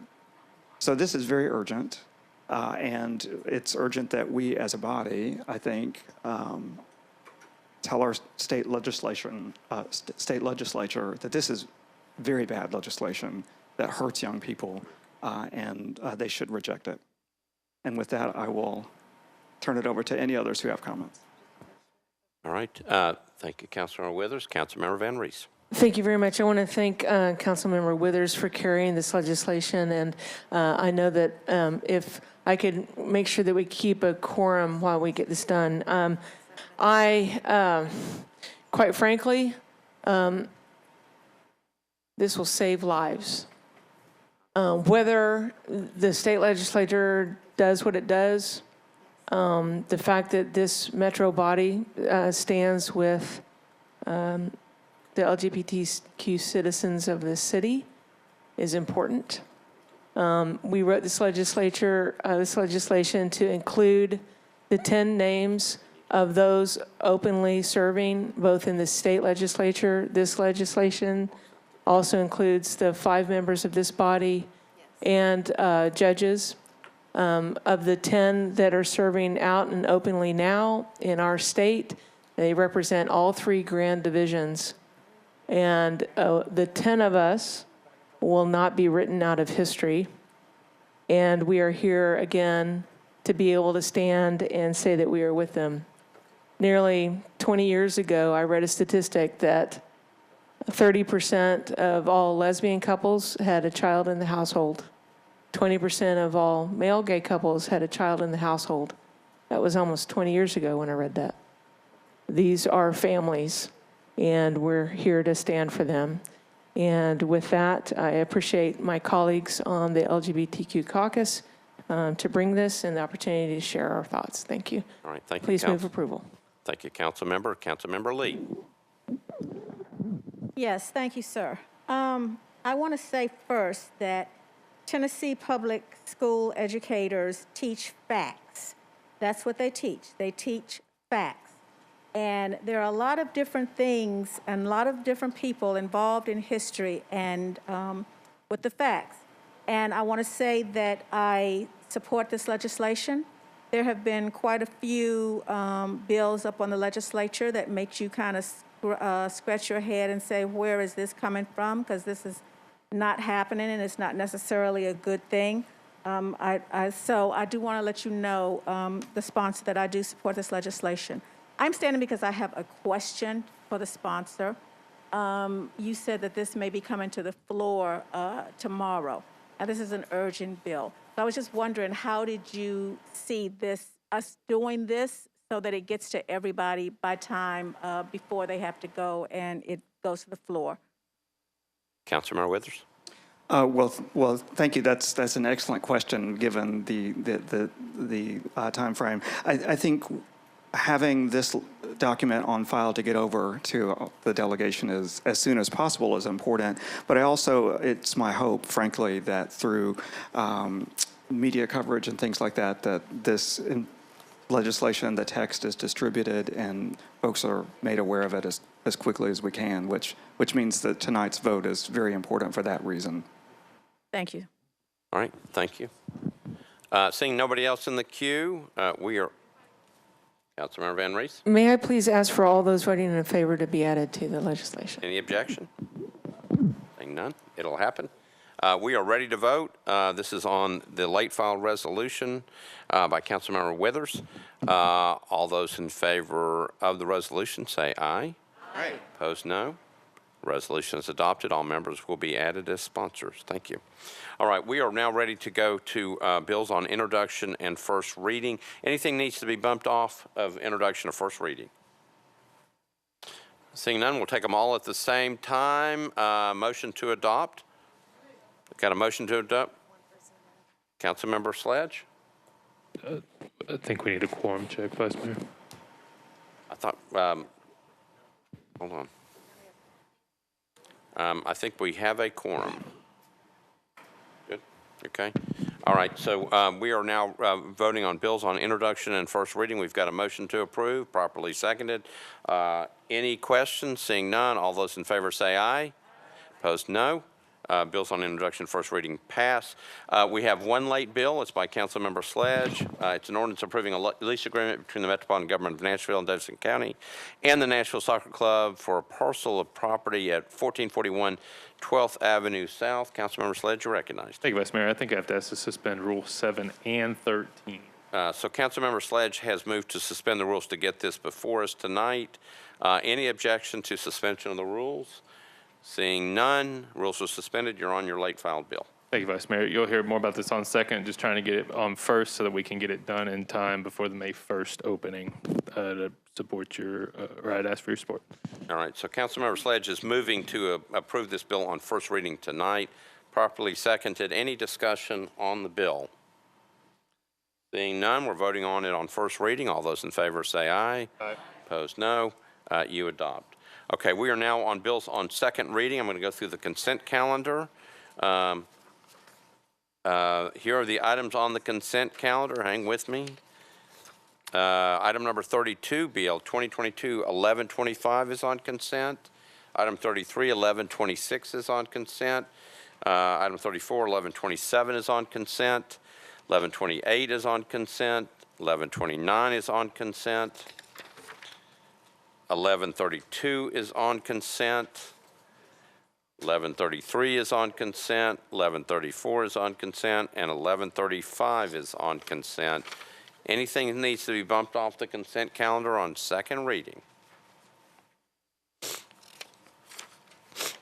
Okay, seeing none, we're ready to go through bills on second reading consent. Item number 32, BL 2022-1125 by Hall, Allen, and Withers.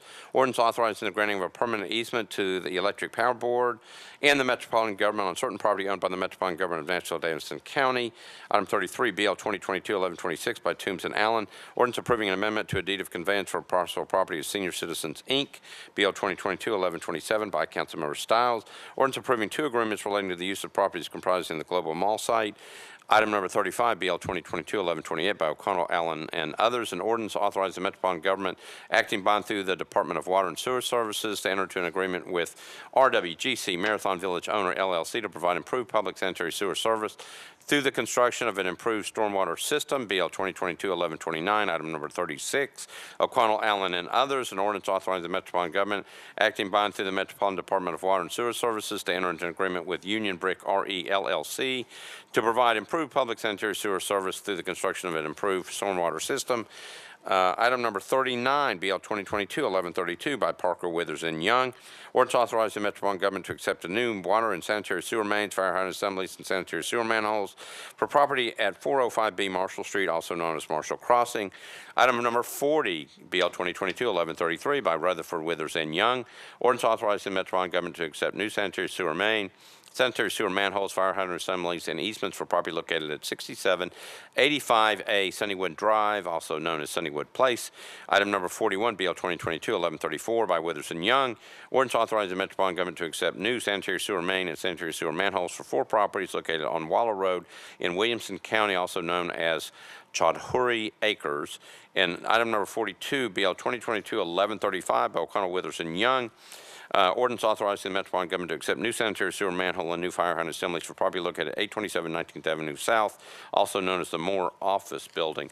Those are the items on second reading consent. Anything needs to be bumped off? Seeing none, I need committee reports. Budget and Finance. Councilmember Allen, you're recognized. Thank you, Mr. Vice Mayor. Budget and Finance considered BL 2022-1125, 1126, 1128, and 1129, and recommended approval on all of those. 7 in favor, 0 against. All right, thank you. Councilmember Withers, Planning and Zoning. Thank you so much, Mr. Vice Mayor. Planning and Zoning met, and we considered BL 2022-1125, 1127, 1128, 1129, 1132, 1133, 1134, 1135, and for each of those, we voted in, recommended approval, 7 in favor, 0 against, 0 abstentions. All right. Transportation and Infrastructure, Councilmember Young. Thank you, Vice Mayor. Excuse me. Let's get a little sustenance. The Transportation and Infrastructure Committee recommended BL 2022-1128, 1129, 1132, 1133, 1134, and 1135.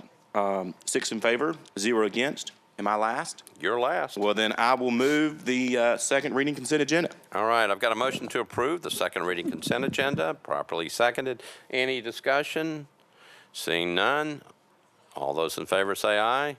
Aye. Opposed, no. You adopt. Okay, let's go back and pick up the bills that we hadn't dealt with yet on second reading. Item number 27, BL 2021-831 by Councilmember O'Connell, Bradford, and Parker. Ordinance amending section 6.28.030, 17.04.060, and 17.20.03 of the Metropolitan Code to amend the definition of short-term rental property not owner-occupied, to amend parking requirements related to STRP not owner-occupied. I believe we have committee reports on this one. Councilmember Bradford, you're recognized. Thank you, Vice Mayor. Committee reports. All right, I've got Government Operations. Who's got that report? Councilmember Benedict. Thank you, Vice Mayor. Government Operations voted to defer this 2 meetings till April the 2nd. Okay. 8 in favor, 0 against. All right, thank you. Planning and Zoning, Councilmember Withers.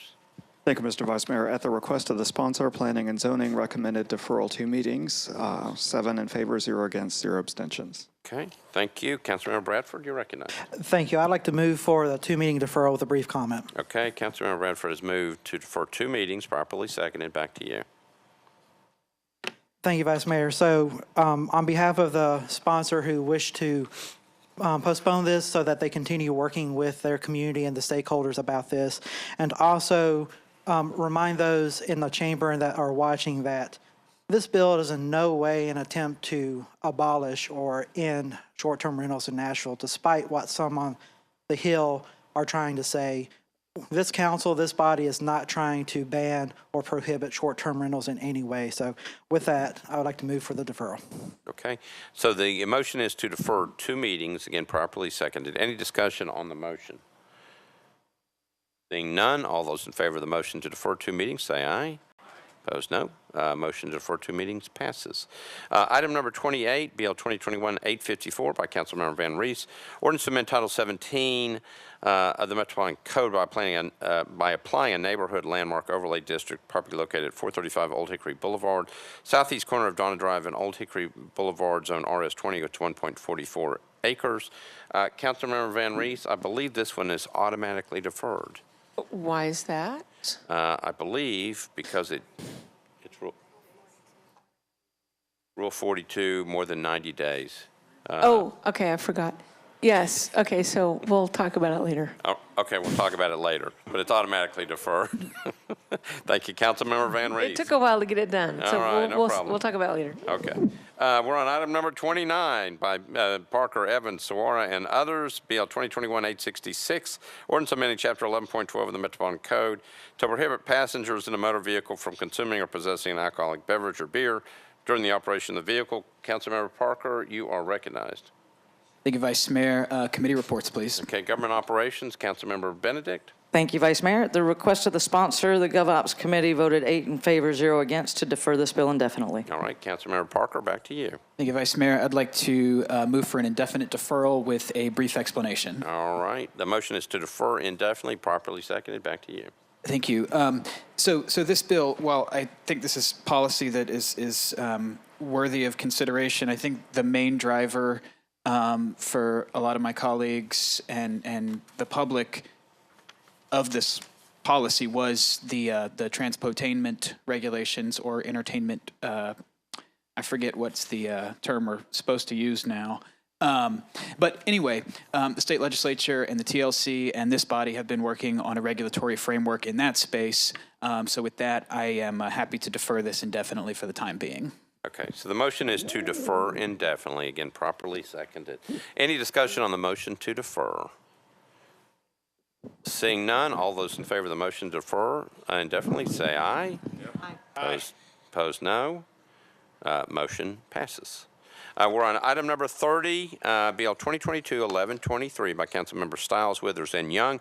Ordinance authorizing the granting of an easement to the Metropolitan government and its servants and agents to construct, operate, maintain, repair, replace, and inspect sanitary sewers and or drainage improvements and water mains or appurtenances within the limits of the easement or right-of-way. Councilmember Stiles, you're recognized. Thank you, Vice Mayor. Committee reports? Planning and Zoning, Councilmember Withers. Thank you, Mr. Vice Mayor. I believe we had an amendment that we considered. We did recommend approval of the amendment, 7 in favor, 0 against, as well as the bill as amended, 7 in favor, 0 against. All right, thank you. Councilmember Young, Transportation. Thank you, Mr. Vice Mayor. We recommended approval of the amendment and approval of the bill as amended, 6 in favor, 0 against. All right, Councilmember Stiles, you're recognized on your bill. Thank you, Vice Mayor. I would like to move for approval for the amended bill. Okay, so Councilmember Stiles would like to, she's got an amendment. She wants to move the amendment. Properly seconded. Back to you for an explanation of the amendment. One moment, because I got to pull it up. It does. Ms. Darby? All right, this is a housekeeping amendment. It changes the name of the property owner to the proper name of the property owner, which is Metropolitan Government. Thank you, Ms. Darby. Councilmember Stiles? Okay, so now I want to move for approval. Okay, so Councilmember Stiles moves for approval of the amendment. Properly seconded. Any discussion on the amendment? Everybody seems good. All those in favor of the amendment say aye. Aye. Opposed, no. Amendment's adopted. Now, Councilmember Stiles, you're on your bill as amended. Move for approval, Vice Mayor. Councilmember Stiles says move for approval of Bill 2022-1123 as amended, properly seconded. Any discussion? Seeing none, all those in favor of the bill as amended on second reading say aye. Opposed, no. That bill as amended is adopted on second reading. We're on item number 31, Councilmembers Allen and Evans. An ordinance approving an agreement between the Metropolitan Government of Nashville and Davidson County acting through the Police Department and LexisNexis Solutions, Inc. for the online reporting services. Councilmember Allen, recognized on the bill. Thank you, Mr. Vice Mayor. Committee reports? Public Health and Safety did not have a quorum, so I think you've got the committee report. Budget and Finance considered and recommended approval, 7 in favor, 0 against, and I move for approval. All right, so Councilmember Allen has moved for approval of BL 2022-1124, properly seconded. Any discussion, any questions? Councilmember Sawara. Thank you, Vice Mayor. I just wanted to, for those that were in the Budget Committee yesterday, I had a question about our third party having access to the information for which will be paid a fee. I just wanted to let you know that I got an email back that says that Metro is not signing up for that part of the product, so we're just using it for reporting on our side. All right, thank you, Councilmember Sawarra. Any other questions? Okay, seeing none, we're ready to vote on Bill 2022-1124 on second reading. All those in favor of the bill, say aye. Opposed, no. Bill 2022-1124 passes on second reading. Next item on second reading is item number 37, Bill 2022-1130 by Council Members Johnston, Allen, and Young. It's an ordinance authorizing the Metropolitan Government through the Department of Water and Sewer Services to enter into a license agreement with Cumberland River Compact for the installation and maintenance of the Bandalong Bandit it says leader trap in 7 Mile Creek at 497 Paragon Mills Road. Okay, Councilmember Johnston, you are recognized. Thank you. We're missing a T. I know. Committee reports, please. Yeah, got it somewhere. Okay, so committee reports, Budget and Finance, Councilmember Allen. Thank you, Mr. Vice Mayor. The Budget and Finance Committee talked about an amendment that wasn't there yet to add the T and approved it 7 in favor, 0 against. And I do have that amendment late filed that I'd love to be recognized on in a minute. All right, let's get the other committee report, Transportation, Councilmember Young. Well, we spilt the tea in the Transportation Infrastructure Committee, and we recommended the ordinance as well as the late filed amendment, 7 in favor, 0 against. All right, Councilmember Johnston, I'll come back to you, and then you can recognize Councilmember Allen if you'd like. Yeah, I can move the amendment if need be. I know it's just housekeeping. Okay, it's actually a substitute ordinance. Councilmember Johnston, you recognize on your substitute ordinance. Councilor Allen, since you, I think, sponsored the substitute, would you like to explain what it is? Yeah, and we have to suspend the rules to do it because Rules Committee was not there to okay it being late. And all it does is put the T in litter, so it's a litter trap and not a leader trap. Gotcha. Just to be good practice, to be precise. So I'd like to suspend the rules, please. All right, so Councilmember Johnston has moved to suspend the rules so we can fix that T. Any objection to suspension of the rules? Seeing none, the rules are suspended. Councilmember Johnston, you're on your substitute. Move to approve. All right, Councilmember Johnston has moved to approve the substitute, fixes the T, properly seconded. Any questions? Seeing none, all those in favor of the substitute say aye. Aye.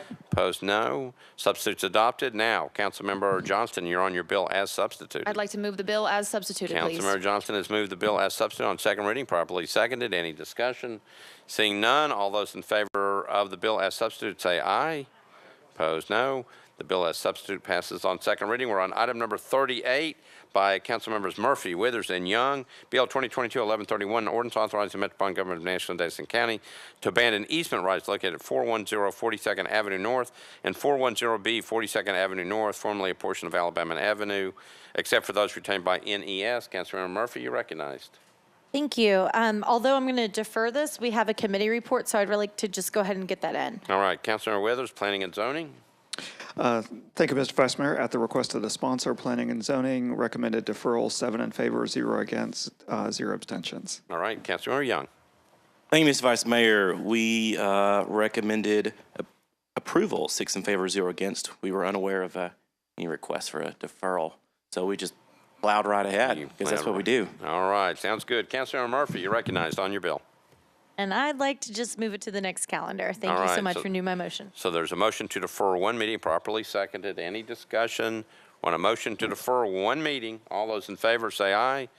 Opposed, no. That bill is deferred one meeting. I believe that takes us to bills on third reading. How are we doing? We're still good? Okay. All right, so we have a long consent calendar. Here are the bills on the consent calendar. Item number 44, BL 2022-1083 is on consent. 1084 is on consent. 1087 on consent. 1088 on consent. 1089 on consent. 1089 on consent. 1098 on consent. 1099 on consent. 1102 on consent. 1103 on consent, 1104 on consent.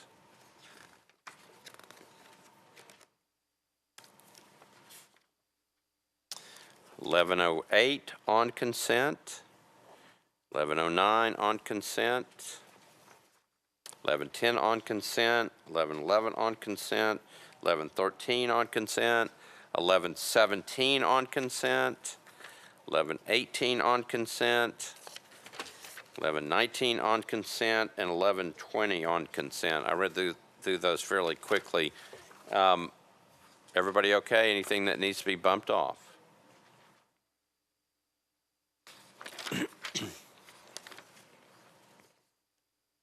All right, here we go.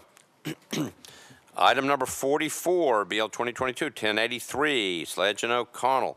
Ordinance to amend Title 17 by applying an historic landmark overlay district to a portion of the property located at 915 Kirkwood Avenue, southwest corner of Kirkwood Avenue and Craig Avenue, zoned R8 is 0.55 acres. Companion Bill BL 2022-1084 by Sledge and O'Connell. Ordinance to authorize building material restrictions and requirements for BL 2022-1083, proposed historic landmark overlay district. At the southwest corner of Kirkwood Avenue and Craig Avenue. Proposed ordinance requires certain materials to be restricted in the construction of buildings. Item number 48, BL 2022-1087 by Evans and Withers. Ordinance to amend Title 17 by canceling a portion of a planned unit development overlay district on property located at 5772 Old Hickory Boulevard, approximately 250 feet south of Central Pike, Zone CS. BL 2022-1088 by Councilmember Allen. Ordinance to amend sections 2.80.080, 17.28.100, and 17.40.010 of the Metropolitan Code of Laws regarding the design and operation of outdoor electrical lighting to reduce light pollution consistent with International Dark Sky Association guidelines and to authorize the Board of Fire and Building Codes to grant variances from these provisions. Item number 50, BL 2022-1089, Allen, Stiles, and O'Connell. Ordinance amending Chapter 6.77 and Chapter 7.24 of the Metropolitan Code pertaining to the operation and regulation of entertainment transportation vehicles. Item 51 by Toombs, BL 2022-1098. Ordinance to amend Title 17 by change from CL to SP zoning for property located at 2306 Church Pike, southeast corner of Hampton Street, and Avondale Circle. It's 1.36 acres. Permit 95 multifamily units. Item number 52. Hold on just a second.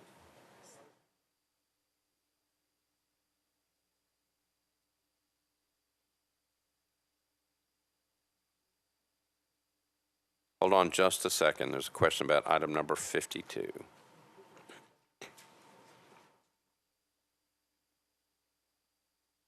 He did?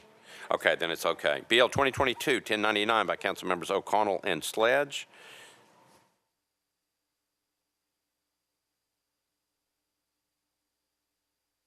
An ordinance to amend Title 17 of the Metropolitan Codes by changing from CS, IR, and OR 20 to SP zoning for properties located at 1114, 1116, 1118, 11 25th Avenue North, 407, 409, and 411 Madison Street, 1117, 1119, 1121, 1123 4th Avenue North, and 416 Jefferson Street. Northwest corner of 4th Avenue North and Jefferson Street is approximately 3 acres within the Germantown Historic Preservation District, the Phillips Jackson Street Redevelopment District. Next item on consent is item number 55, BL 2022-1102 by Councilmember Syracuse.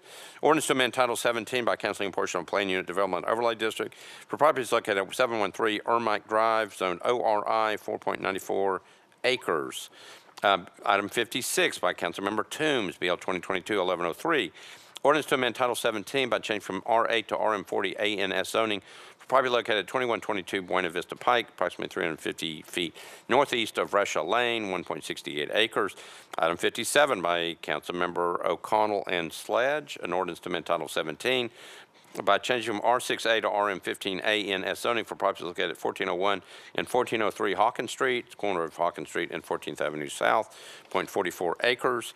Next item on the consent agenda is item number 60, BL 2022-1108 by Hager and Roten. Ordinance to amend Title 17 by changing from RS5 to SP zoning for property located at 3005 Lakeshore Drive, approximately 85 feet east of 32nd Street. It's 0.68 acres, permitted detached two-family residential unit. And the companion bill is BL 2022-1109, ordinance to authorize building material restrictions requirements for BL 2022-1108. Proposed specific plan zoning district located at 3005 Lakeshore Drive. Proposed ordinance to require certain materials to be restricted in the construction of buildings. Item number 62 by Councilmember Toombs, BL 2022-1110, ordinance to amend Title 17 of the Metropolitan Code by changing from R10 to RM15A and S zoning for property located at 2106 Courtney Avenue. It's approximately 150 feet east of Clarksville Pike. It's 0.4 acres. Item 63, BL 2022-1111 by Councilmember Sepulveda. Ordinance to amend Title 17 by changing from OL to MULA and S zoning.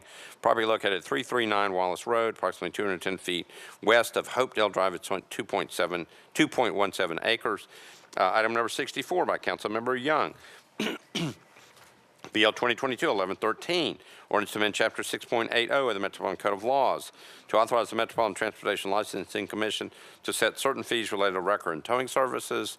Item number 66, BL 2022-1117, Taylor, Allen, excuse me, Withers and Young, an ordinance authorizing the Metropolitan Government acting through the Metropolitan Department of Water and Sewer Services to enter into an agreement with Bancroft O'Quinn Jr. To provide improved public sanitary sewer services to the construction of improved stormwater system. Item number 67, Van Reese, Withers and Young, BL 2022-1118. Ordinance authorizing the Metropolitan Government to abandon existing public access easement rights, property located at 532 Lamont Drive. BL 2022-1119. Item number 68, Stiles, Withers and Young. Ordinance authorizing the Metropolitan Government to adjust and raise casting of existing sanitary sewer manholes for property located at 5700 Crossings Boulevard. And the last item is item number 69, BL 2022-1120 by Evans, Allen, and Suara. Ordinance approving a contract between the Metropolitan Government and the Police Department and the Mental Health Cooperative to ensure the provision, integration, and implementation of mental health training for Metro Police Department personnel by mental health cooperative clinical personnel. Anything needs to be bumped off the third reading consent calendar. All right, seeing none, have a couple of reports in government operations and regulations. That's Councilmember Benedict. If you got that one? Yeah. Yep. Thank you, Vice Mayor. On BL 2022-1088, the GovOps Committee passed this, 8 in favor, 0 against. All right, thank you. Councilmember Withers, Planning and Zoning. You've got a bunch of them. I've got a bunch of them, yes. Planning and Zoning met and considered ordinances BL 2022, 1083, 1084, 1087, 1088, 1099, I'm sorry, 98, 99, 1102, 1103, 1104, 1108, 1109, 1110, 1111, 1113, 1117, and 1118. Is that right? And some of those aren't even on my committee. All the planning and zoning items that we considered, we voted in favor of, 7 in favor, 0 against, 0 abstentions. All right, thank you. And I think Transportation Infrastructure had one. Councilmember Young. We did. Thank you, Mr. Vice Mayor. BL 2022-1089 was recommended for approval, 6 in favor, 0 against. All yours. And I will move the third reading consent agenda. Councilmember Young has moved the third reading consent agenda, properly seconded. Any discussion? Seeing none, all those in favor of the third reading consent agenda say aye. Aye. Opposed, no. You adopt third reading consent calendar. Okay, so we've just got a few bills left to pick up. Item number 43, BL 2021-621 by Councilmembers Murphy, Allen, O'Connell, and others. Ordinance amending section 17.40.720 and 17.40.730 of the Metropolitan Code to require additional public notice regarding applications for permits from the Historic Zoning Commission. Councilmember Murphy, you're recognized. Committee reports. Let's see, Planning and Zoning, Councilmember Withers. Thank you, Mr. Vice Mayor. Planning and Zoning met, and we consider this ordinance. We considered the amendment and recommended approval of the amendment, 7 in favor, 0 against, 0 abstentions, as well as the bill as amended, 7 in favor, 0 against, 0 abstentions. All right, thank you. Back to you, Councilmember Murphy. I'd like to move the amendment. All right, Councilmember Murphy moves the amendment. It's an amendment by Councilmember Allen. Properly seconded. Back to you for an explanation of the amendment. All it does is clarify what is subject to the notification, and it refers to the commission rules and regs. Okay. Councilor Withers? On the bill. Okay. All right. So you've heard the explanation of the amendment. Any discussion on the amendment? Councilor Murphy has moved the amendment. Again, properly seconded. Seeing none, all those in favor of the amendment say aye. Opposed, no. Amendment's adopted. You're on your bill as amended.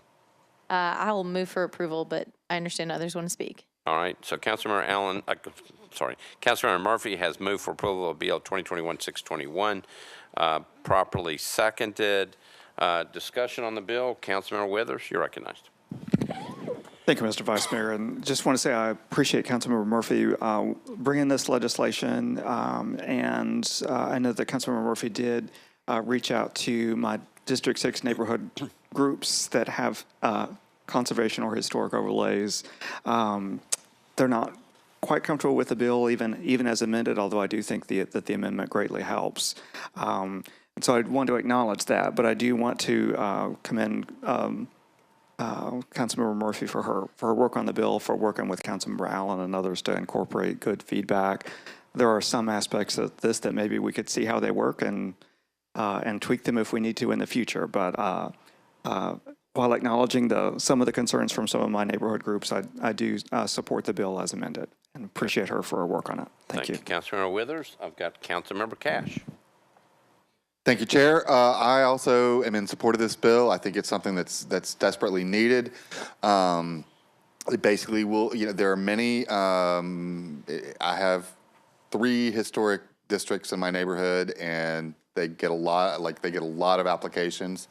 And it's important for, the Historic Commission is good about sending out their agendas, and we can look and see, what's coming up, and all my neighborhood associations have a couple of folks that will look at those, but they don't always know, people that are close to it, close to where the proposal is happening. And so this kind of extends and lets more eyes on stuff. I know that some of the neighborhood associations, or some of the comments from East Nashville that Councilman Withers was mentioning, is they're concerned about some demolitions that are taking place. This will put more eyes and knowledge on what's going on and what's supposed to happen. And so I think it can help with some of the concerns that a couple of those people shared. So I am definitely in support of this, and I appreciate Councilmember Murphy working on it.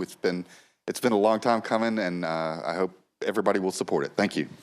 All right. Thank you. Councilmember Suara, you're recognized. Thank you, Vice Mayor. And I want to say that the district council members know more about this than I do, but I do want the sponsor to address the concern about this creating more work for the Historical Commission, and what is the Historical Commission's take on this bill? Councilmember Murphy. Sure. So the additional workload is very similar to what all other boards and commissions that have required public notice to do. So a couple months ago, it was during when we were remote. We passed very similar legislation for the Stormwater Committee. This is the same thing that planning does, the same thing that the BZA does. And so this is also a tool that any public access to Metro GIS can do. You can go on there and pull your own mailing list. And so this really, once the template is created, as every other department that has notice requirements has, it is the exact same thing. So as soon as they work out their template format, it should not take much longer than that per case. And honestly, I'm pretty confident that they can work it out where any additional burden can be balanced equally between applicant and staff. Councilmember Swan, anything? Thank you. Okay. All right. Anybody else in for discussion? All right, seeing none, we are ready to vote on BL 2021-621 as amended. It was properly seconded. All those in favor of BL 2021-621 as amended, say aye. Opposed, no. Bill passes as amended on third reading. All right, we are now ready for item number 46, BL 2022-1085 by Council Members Evans and Withers. It's an ordinance to amend Title 17 by changing from CS to SV zoning for property located at 5772 Old Hickory Boulevard, approximately 300 feet south of Central Pike. It's 2.58 acres. It's within a commercial plan unit development overlay district, permit 152 unit multifamily development. Councilmember Withers, have you got this one? Yeah. Thank you, Mr. Vice Mayor. Should I go ahead and give the committee report? Yeah, go ahead and give the committee report. Thank you. So, Planning and Zoning met and considered BL 2022-1085 and 1086, as well as the amendments to both, and recommended approval, 7 in favor, 0 against, 0 abstentions of the amendments, and 7 in favor, 0 against, 0 abstentions for the bill as amended. Okay. All right, so we're taking them separately because we have two different amendments. So we are on BL 2022-1085 first. Councilmember Withers, you're recognized on the bill. I'd move approval. You need that amendment on there. Let's move the amendment, please. Okay, so Councilmember Withers has moved the amendment on BL 2022-1085. Properly second. Explanation of the amendment. If I could please defer to Mr. Wilkinson for that explanation. Where is he? Oh, there he is. Okay. So the amendment just adds 2 conditions to the bill. One requiring any signage on the property to be maintained, or if it's not in good maintenance, be repaired or removed. And then the other condition adds a design book, and then also stipulates that the facades and materials of the redevelopment of that site need to substantially match what's shown in that design book. You did it just in time. Councilmember Withers, you're recognized on the amendment.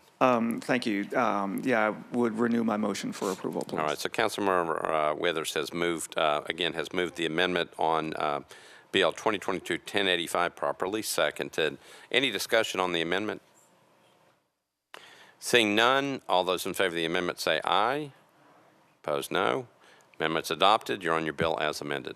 Thank you, Mr. Vice Mayor. I'd like to move approval of the bill as amended. All right, so Councilmember Withers has moved approval of BL 2022-1085 as amended for passage on third and final reading, properly seconded. Any discussion? Seeing none, all those in favor of the bill as amended for passage on third reading say aye. Opposed, no. Bill passes as amended on third reading. We're on item number 47, which is the companion bill, BL 2022-1086, Evans and Withers. Ordinance to authorize building material restrictions requirements for BL 2022-1085, proposed specific plan zoning district located at 5772 Old Hickory Boulevard. Proposed ordinance requires certain materials to be restricted in the construction of buildings. Councilmember Withers, you're on your bill. I think you gave the committee report before. We have an amendment still floating out there. Thank you, Mr. Vice Mayor. I believe I need to move the amendment. That's right. Councilmember Withers has moved the amendment, properly seconded. Mr. Wilkinson, you're recognized. So the amendment on this item just adds the reference to the material restrictions added in the last amendment to this bill. All right. Councilmember Withers has moved the amendment, again, properly seconded. Discussion on the amendment? Seeing none, all those in favor of the amendment say aye. Opposed, no. Amendment's adopted. You're now on your bill as amended. Thank you, Mr. Vice Mayor. I'd like to move approval of the bill as amended. All right, so Councilmember Withers has moved approval of BL 2022-1086 as amended for passage on third reading, properly seconded. Any discussion on the bill? Seeing none, we're ready to vote. BL 2022-1086 as amended. All in favor say aye. Aye. Opposed, no. Bill as amended passes on third reading. Thank you, Councilmember Withers. Next bill up on third reading is items number 53, BL 2022-1100 by Councilmember Rosenberg. That can be taken with BL 2022-1101 by Councilmember Rosenberg. He is not here, so it's deferred automatically by rule. Okay. We are now on items number 58, BL 2022-1105 and BL 2022-1106 by Councilmember Welsh. These are also deferred by rule because she's not here. Okay, so those bills are both deferred one meeting. Last item up on the calendar tonight is item number 65, BL 2022-1116 by Councilmembers Mendez, Rosenberg, Allen, and others.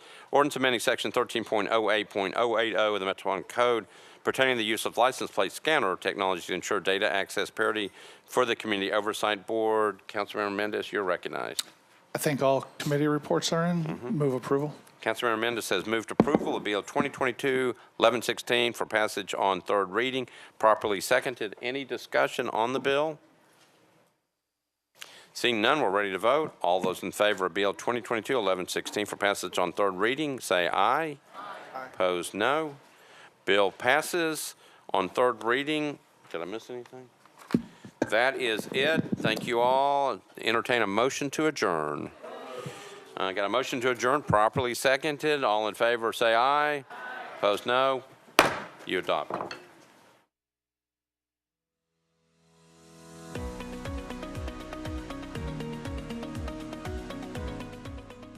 This has been a service of the Metro Nashville Network.